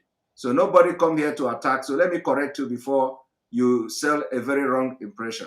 Nobody come here to attack DOS. What people come here to do, like the person that speaks from talking now, he came here to lay a complaint. And the complaint is that... Can I say something about that? And no, because it is part of it now. So okay. Nobody have come here to attack a DOS like you are presenting it. Because no, I'm not saying that they are attacking them. Because that guy, the person from Turkey, they have explained that issue. Turkey have a leadership issue. That's why it was cancelled. How can leadership issue cancel a protest? Like the one you were facing in Finland, whereby some part of Finland did have a protest now. I announced it on my program here. Yeah, they have a protest, but what of a place where they have two leaders that want to have a protest in a different... Listen, Finland have two factions of IPOB. They had a protest. Also the same thing in Turkey. So why are they stopping the protest? How does that got to do with protest? I heard that guy said it on air that he asked them to go and settle their leadership issue before they will carry out the protest, because it was causing conflict between them. Listen, there is no... In this kind of situation, you don't look at the problem people have. The people protesting all over the world, some are not even IPOB members. You have Igbo unions protesting. You have organizations protesting for Mazi Nnamdi Kanu. You have people who are World Igbo Congress protesting for Mazi Nnamdi Kanu. And a lot of town union, Umun and all that protesting for Mazi Nnamdi Kanu. So you can, coming here to be defending this kind of impunity is also. No, I'm not defending. You are defending it that they have leadership issue. Are you one of the DOS? I'm not one of the DOS. I'm not why even are you talking something you don't know? I'm not even a regional coordinator. So why are you addressing something you don't know? I'm telling you that something that will make. Do you live in Turkey? Do you live in Turkey? So that you will not feel any attack. Do you live in Turkey? Because you live in Turkey. I don't live in Turkey. So why are you talking about something you don't know? If people that live in Turkey should come here and debunk them, not you that you don't know. You don't live in Turkey. You are coming here to talk rubbish. Obiechina, welcome to the program. Hello, Mazis Simon. Yes, welcome to the program. Good evening from here. Yeah, thank you so much for the time and thank you for standing in gap, honestly. Thank you very much. You see, I really want to make people understand this, that this struggle is similar to that of the Israelites' journey, where Moses was not around. The Israelites had to force Aaron to go and build calf. The Bible mentioned that the Israelites are a very stubborn set of people, but they are still God's own loved people. And I want to make people understand this, that we are not here by accident. We Biafrans, we are not here by accident. And they need to understand that when they say we are God's chosen people, there are certain things I need them to put in perspective, especially in this struggle. And in case people are feeling this is just like what you say, social media nation, they should put this into perspective. We Biafrans, there are some things that are unique to us, which makes us the children of God. One of them is this: circumcision. No, the white man didn't bring circumcision. They didn't teach us circumcision. Circumcision was what was, the covenant had with Abraham. Nobody taught us circumcision. You find out that we circumcise our children on the 8th day. Now, we name our children on the 8th day, which is in line with what is in the Bible. That's true. Thirdly, you find out that, for instance, now in the Bible, it says something about when a woman is menstruating, she doesn't come into she's set apart. You find out that in our culture, as Biafrans, you find out that like my mother and my parents, my mother has her own room and my father has his own room. And you find out that thing has always been from time immemorial as a result of that practice. You find out that we're actually doing things that we ourselves, we don't even know that we are the chosen ones. So we need to understand that we are the chosen one, and the struggle that we are struggling for is a just cause. Not only that, you find that in the Bible, it says that when a woman's husband dies, the guy will take over, will marry the woman. This is in the Bible, and you find out that in Biafran, in our culture, we practice these things, and they don't know. White man did not teach us these things that I'm telling you now. We are practicing it, and we don't even know that we are even the chosen one. We just keep saying, oh, we are going to church, but these are the things we are doing. Now in the Bible, there's a part also that talks about when you harvest. Sam, I know that you're a local man, you understand this, that when you harvest, when you plant, like maybe if you have a yam plantation, for instance now, if, for instance, I come into your farm and steal your farm, I will be prosecuted. But when you harvest your yam, for instance, and it's permitted that when you harvest, you have to leave a portion of some yam in that your land. Then if I take it from your land, it's not a crime. I don't know if in some parts of Igbo land that is being done. I don't know if you are aware of that. And yes, that practice is in the Bible too. So people, we Biafran, we need to understand that we are chosen people. We do things, we are doing all these things unknowingly, not knowing that we are even God's people. Nobody, the white man didn't teach us these things. It is God. So we need to go back and have a recall and understand that this struggle that we are struggling for freedom is not just ranting or any other kind of country. We are special. So the DOS and are in charge. They need to understand that let's all sail in one ship. Exactly. Have the support that we need for this thing. All this backbiting it's really not going to help, because one, if they like it or not, whether they have 100 billion saboteurs, we are going to get Biafra. They need to understand that, because in the Bible, there are people that said, we cannot see we can't get into the promised land, or there's a part that says something like that, and they said, oh, even if it's two people, was it Caleb and were the people who led the Israelites into the promised land? So even at the 100 saboteurs, people must understand that, or maybe there's a what I say, leadership also, or maybe maybe the duo is them. I'm sorry to say that maybe, if I'm just assuming, if there's a mole in them or something causing all these things. We lost you. We lost you. And then Chioma, welcome to the program. Good afternoon. Thank from you. Here. Good afternoon, Master Simon. Welcome to the program.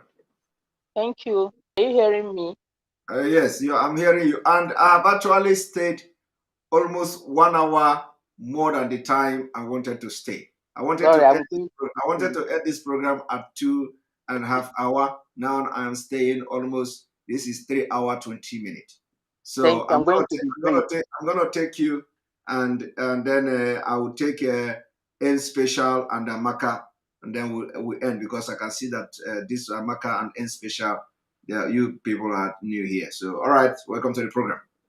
Thank you very much, Master Simon, what you have been doing. Thank you very much. I don't need to tell you why DOS or every other person is fighting you. I don't need to tell you. I know you know. Myself, I know. But it's so unfortunate that they are doing this. Anyway, I will not go into that. I want to talk about my life here as a 7-day Christian sit at home. That is very important. I'm trying to tell everyone listening here, I've gotten this revelation. The Lord has revealed this to me since 2019, and I posted it on Facebook. I shared it and nobody took it serious. The message was that the Christians who call upon my name, my children who call upon my name in Nigerian churches, that they must all unite together. They must all come together as one body of Christ. They must put aside the denomination differences or whatever differences they have and fight this cause. And the message is that they must have a protest march, 7 days protest march, simultaneously across the streets and cities of Nigeria. It is not sitting at home. They are trying to emulate what our leader ordained in Biafra land, because when we go out to protest in Biafra land, they kill us. They concentrate all their military in Biafra land, and nobody is talking. That is why our leader reversed to sitting at home. Before they all come out in protest, peaceful protest. But now, today I was listening to you, good thing, you itemize what it stands to be for the international community to see us in numbers, that the Muslims in Nigeria are not greater or bigger or larger than the Christians. That is why they must come out in mass protest. The sitting at home might work, but honestly, they are going to achieve, they are going to crumble down Nigeria within 7 days in an open public march protest all over simultaneously. Just instead, no food. They might fast, they might eat, or they might not eat. That's just the message. It is an open protest. For 7 days, all Christians must do this. And Nigeria will fall. As I'm talking to you, the message is that all the good pastors in Nigeria have received this message. They refuse to do it because they are protecting Nigeria. They don't want it to collapse. Because once they do it, Nigeria will collapse What we are looking for, everybody will get it. They have the message. The words of the Lord told me that all the good ones in the pastors have the message, but they refuse to act on it, and it was intentional. That is why they keep killing them and they are not saying anything. I keep posting it on Facebook. I keep telling them, anywhere I see them saying it, I tell them. Even what happened in Borno State, the other the demolition of their church, I still said it. Even when El Buba came out to talk, I still posted it and I told him that this is what you're going to do. But since you guys are shifting it and said it's not, are denying what is happening, then the Christians will continue to die and nothing will happen. Nothing will change until Christianity is wiped out. Another thing I wanted to talk about is the Boko Haram. They said they repented. We all can remember that no Boko Haram was arrested. Last time we heard about 3,900 to be reinstated. Where did they get them? Where did they arrest them or surrender their weapon? Where did they get 3,900, over 3,900 Boko Haram in the bush of Northeast or Borno State? There was nothing like that. Every one of us listening today must know that there was nothing like that. The military has never arrested Boko Haram. What they are putting out and giving to us right now is a scam. They were those Fulani guys that have no place. They want to resettle. They are the people that are presenting to us now as repented Boko Haram, arming them and reintegrating them into the society, giving them jobs and every other thing. They were not repented Boko Haram. They are the same people. They are definitely the same people. The mercenaries that came from every other part of Africa and the world to come and take over our country. So I'm trying to talk to the Christians today who are listening all over. I want to ask them a question because they cannot sit without doing something. If they talk about prayer and prayer and prayer, praying and praying and fasting, I am sure Moses prayed more than them, Joshua prayed more than them, Elijah did, Amos did, even Jesus prayed more than them. But when Moses did something, when he realized that an Egyptian slayed an Israelite, Moses did not keep quiet. He did something. Joshua did something when he heard that the enemy is about to conquer Canaan. Joshua did not relent. He did not keep quiet. And that was what he did. They went around the city and the city, when we said the walls of Jericho fell, that was what happened. Elijah did not keep quiet when he heard the activities of the prophets of Baal in Canaan. Even Amos did not keep quiet. He did something when he noticed the disparity between the rich and the oppressed, how the people are being oppressed. Even Jesus was not silent when he noticed that evil is taking place in his father's temple. So why are they keeping quiet? I heard you mention about Father Kuka, calling him up to join what we are doing. That is very nice. If he is listening today, we have heard enough of his peaceful dialogue, the conciliation mission Nigeria put him into. That is what he has been working for many years. The Catholic Bishop of Sokoto Diocese, I think so. He has been mediating peace, but where can there be peace without justice? The last time he said there won't be peace if Biafra is not free. Yes, it is right, but Biafra is not the problem of Nigeria. Nigeria has a lot of problems. Even him as a Christian, when he said it, I sent him a message that very soon the people of Zuru will start running away. He either came from Zuru or Kaduna. And I'm telling you, Father Kuka, if he's very sincere to himself now, he knew that the people of the community where he comes from are on the run. So why is the church keeping quiet? Now, my life here is calling all the Christians to come up, and up to today, we are not hearing anything. And we're talking about the Christians. We are all Christians, especially all of us in the South. So anybody attacking you about issuing an order that we are going to stay 7 days, I am telling you, it's not about Master Simon telling us to stay about 7 days. It is a revelation given to me since 2019. It is 2019. And I was so happy when I had my Lafia coming up about with it just some few days ago, trying to talk about it. And that message has been playing out. Dear brothers and sisters, my Christian brethren or whoever, everybody is called to do this. I am telling you, that is where we are going to see the result. Let the world hear us. That is when heaven and earth will bear us witness. That is when God is going to move his hand to do that which he has promised us. As it is now, the world is looking at at Nigerians and Christians in Nigeria as if we are not serious. There is a lie. Nothing is happening.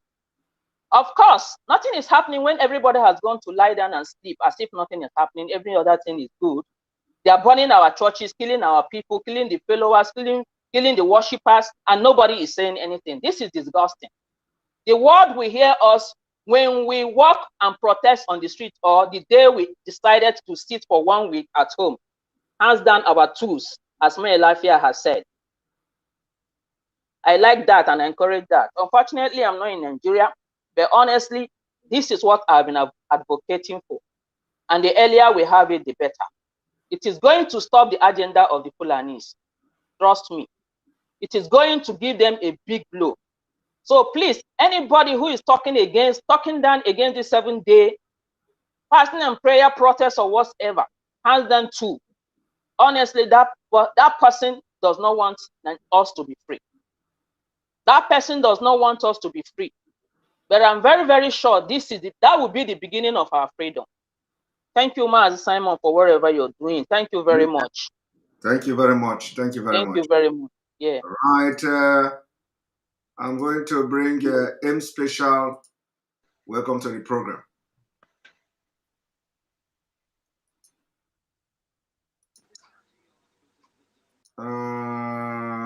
M Special, welcome to the program. Yes, good evening. Can you hear me, please? I can hear you loud and clear. Thank you. God bless you. Mwachineke. Wow. The sister that just spoke now just poured out my heart. Just poured out everything. So I'm not going to take much time as always. Good. You spoke about our people brain. Some of our people is difficult to discuss with them. When you talk with them, if you are not strong, in fact, it will fall apart. It's just what I want to say about that. Then our other brother mentioned about awakening spirits, of course. And you know that when the spirit is being awakened, the devil will fight it. And that is exactly what we are seeing now. So it is left for us, majority of us, because those that understood and that want to enter this promised land, we are in the majority. So it is left for us to keep on pressing until we get the victory. About IPOB principal officers, I don't want to talk much, but we must say it. I said it in my video. We have the right to talk. Even nnamdi Kanu, there is no question our leader does not attend to. There is no advice that is too small for him. So why is it that these people working with him all this while has not changed themselves? It baffles me. It makes me, I cry, but I pray for them also. And my prayer is that the bad fishes must surely be fished out by the Lord, and they will. Everything happens for a purpose. This, our leader, I said it in my video, I said, after Jesus Christ, for me, he is next. Take it or leave it.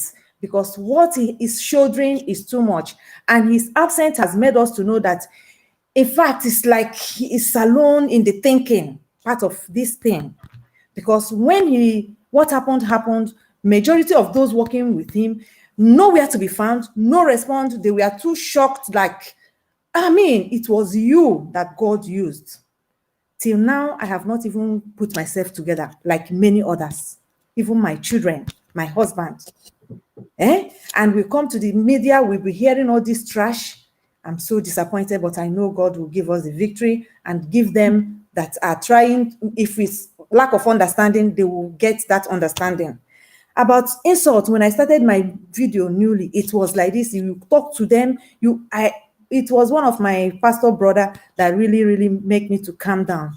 Our people is so difficult. Some of us are difficult. So the Christians in Nigeria now, about the 1 week sit at home, it baffles me that till now, not a pastor, not a reverend father, nobody has spoken about this. When real solution come, our people feel like, they behave like people that are cast spell on. I mean, God have mercy.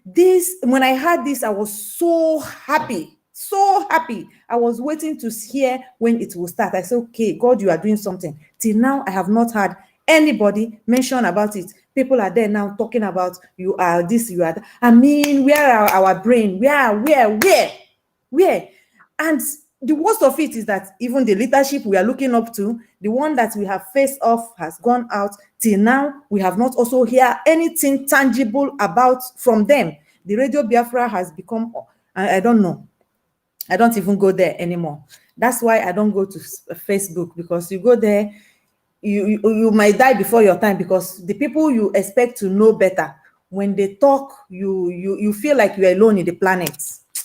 God will bless you, honestly. God will bless you. God will strengthen you in Jesus' name. Amen. Good Thank night you very much. and Thank you good very morning. much. Thank you very much. All right, I'm going to bring Femi. Femi, welcome to the program. Good morning, brother. Good morning from here. Yes. You have to make it very quick. As you can see, I have spent 3 hours, 34 minutes here. 34 minutes. I can see. I have to just touch it little by little. One thing I want us to understand is both this Biafra, Odudua, and Midibet, especially when it comes to Biafra, I want all the leadership to understand that this is a spiritual movement. In time of when a blood is involved, it becomes a spiritual movement. Exactly. And this is the largest movement in the world. And if anyone that is listening to me is sits in the seat of a leadership, I want us to be very careful of the way we handle this.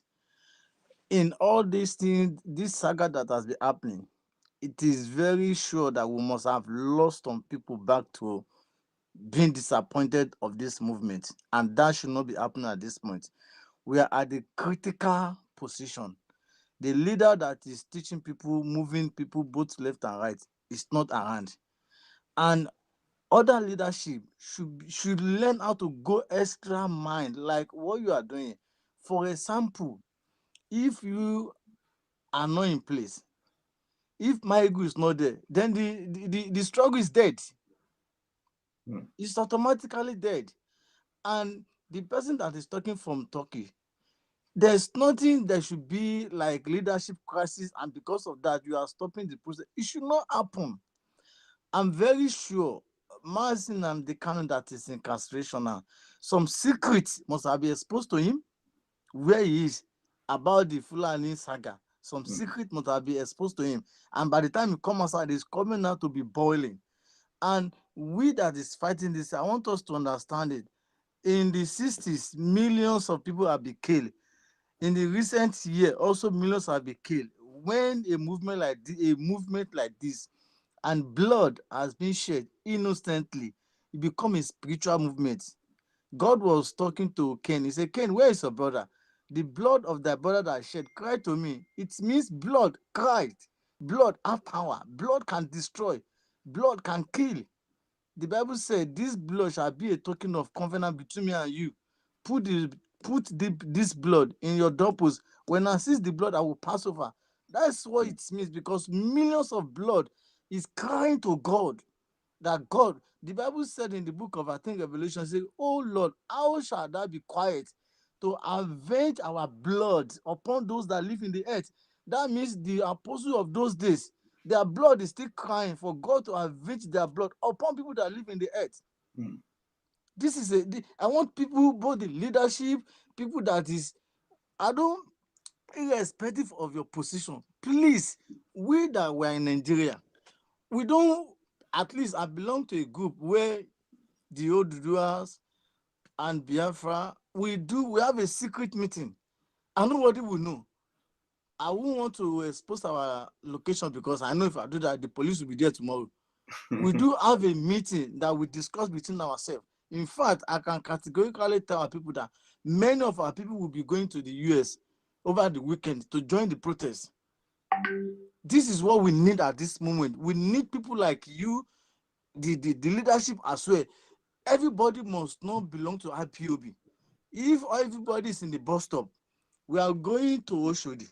Regardless of the way you come to Oshodi, all of us is going to meet at Oshodi. We are fighting the same cause, irrespective. Everybody must not be IPOB oath member. As long as whatever we are doing is for the cause. That is what nnamdi Kanu said. He said, whichever way, whatever you think that it is going to be positive to arrive at the restoration of this nation, do it. And the leadership should understand that at this moment, when blood is involved in a movement, it becomes a spiritual movement. And one of the reasons that make me to join this movement, both Yoruba Nation, I'm one of the person that so much believe in Nigeria. In fact, when I have my Nigeria passport, I take it everywhere, like it's my aircraft. But when I begin to follow this thing and some dream I had make me to believe that, okay, and what's this? I started following this movement maybe a couple of, it's even this year, I think 3 months ago. And when this thing is happening, it's giving us discouraged. We that were in Nigeria, we are beginning to organize ourselves. Even some of us, we support the donation for the ESN for both the Oduduwa Nation. And this is happening. You people that live in diaspora, that are supposed to be coming every day, be eating them. Now, what I want to say, on the 9th, the one that stay in Abuja, that says Buhari, is going to be in Anambra State. It's going to be in Anambra on the 9th. These are the things, these are the strategy that the leadership of this movement should understand, that on the 9th, everybody stay at home. Something that will fight them to the stand and know that these people are really ready. In fact, but because if you say people should go outside to the street, they are going to be firing people. Nothing will be done. Then let us sit down in our home. Please, you people, brother, you are doing so much. One of the things that I always come to it, because when I see that, I join, and there are people in Nigeria that is helping us to cut your video so we can manage our data. You know, now if you do data for 30 days, 2 days is finished. Yes. No, we are not going to hold anybody to ransom. But then there are people that they will help us to cut it. And the brother that was talking a few days ago that is talking about Ofo, it's one of our brothers that we have been trying to get hold of him. And we are very sure now by now he must have been regretting, because we have never known him for such attitude, for such, because the way he speaks Igbo, you know that this one now original man, now original. But then we don't, what can we say? But you people should please, we need somebody that should be in front at this critical time. We need somebody that will come outside every day. The Fulani, they have stolen so much, they have bought the whole organization, the whole country. They have stolen so much. The only way to fight them, that international community will be forced, is by sit at home. If we carry black card, they are coming to kill us. Then let us sit in our home. This on the 9th, Buhari will be there. Something must be done. Something must be done that can force them, that they will know that the people is not with them. The people, our mind is already to be divided. And this is the only way to save us. Sisters on Boko Haram. Where is Sisters on Boko Haram? These are the Fulani from the Sahel. At least yesterday, the news we had was 2 people or 3 people, maybe from Castina, that has been paid 110,000 monthly, was arrested for attempted robbery. These are the people that said they were repentant Boko Haram. The leadership, if you can hear us, please forget everything. If I'm a man of the house, I will not say because I am quarreling with my wife, I will not be fighting her outside, be exposing her outside. I will forget that we do something because of something. Somebody's life is at stake. Nnamdi Kanu is in detention. Whatever we have to do, we should do it. If we have to go if you people in diaspora have to be on the street every day, please, something must be happening. The Lord bless you, brother. I want to stop here. Thank you very much. Thank you very much. I have really tried, and because this is weekend, in fact, I don't think I'm going to go further. Your strength is. Again, we have to apologize to those. This Chidera, you have to come tomorrow because I've tried you severally, and I can see Ajurichuku Ejike Chisom. I can see Udealo Jr. I can see Endless Biafra Amaka also. my strength. I have to sleep tomorrow because I still have some meetings tomorrow to attend. So I apologize.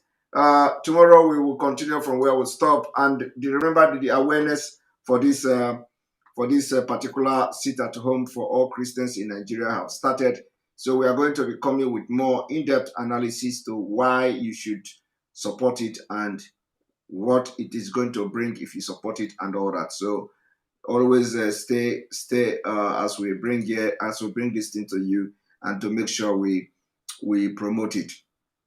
Charlie, Honorable Ekpa is indeed a driving force in absence of our leader, Nnamdi Kanu, no doubt, but he can only achieve nothing or little should he refuse to work with other forces. Otherwise, is the Ipob leadership fishy? My brother, I have been working with a lot of people and I will continue to work with a lot of people. I am open to work with anyone, anybody that comes. I am open to work with the person so long as it is for the interest of Biafra, and again, it is in line with what our leader taught me and what we are doing. So if it is in line with what our leader, taught me and what he is doing, I am going to work with you. So I am always ready to work with anybody. And a lot of people can attest to that. All right. So on this note, I am going to say thank you for watching, and we are going to continue tomorrow. May God bless you. May God bless Biafra. May God bless Oduduwa Republic. May the God bless Middle Belt. I am going to, let me even forget. You see, at this time, this is about, what is the time here? This is 3 a.m. I'm going to eat pounded yam, late night food. So I have to eat pounded yam before going to sleep. All right. Thank you very much. May God bless Biafra. May God bless Oduduwa. May God bless Middle Belt. May God bless Ambazonia. May God bless IPOB worldwide. May God bless nnamdi Kanu. May God bless ESN. May God bless on the Igbo and all Oduduwa agitators. Remember, on the 11th of this month, there is fundraising for the US Women USA, where our women in the USA, they are raising mega fundraising.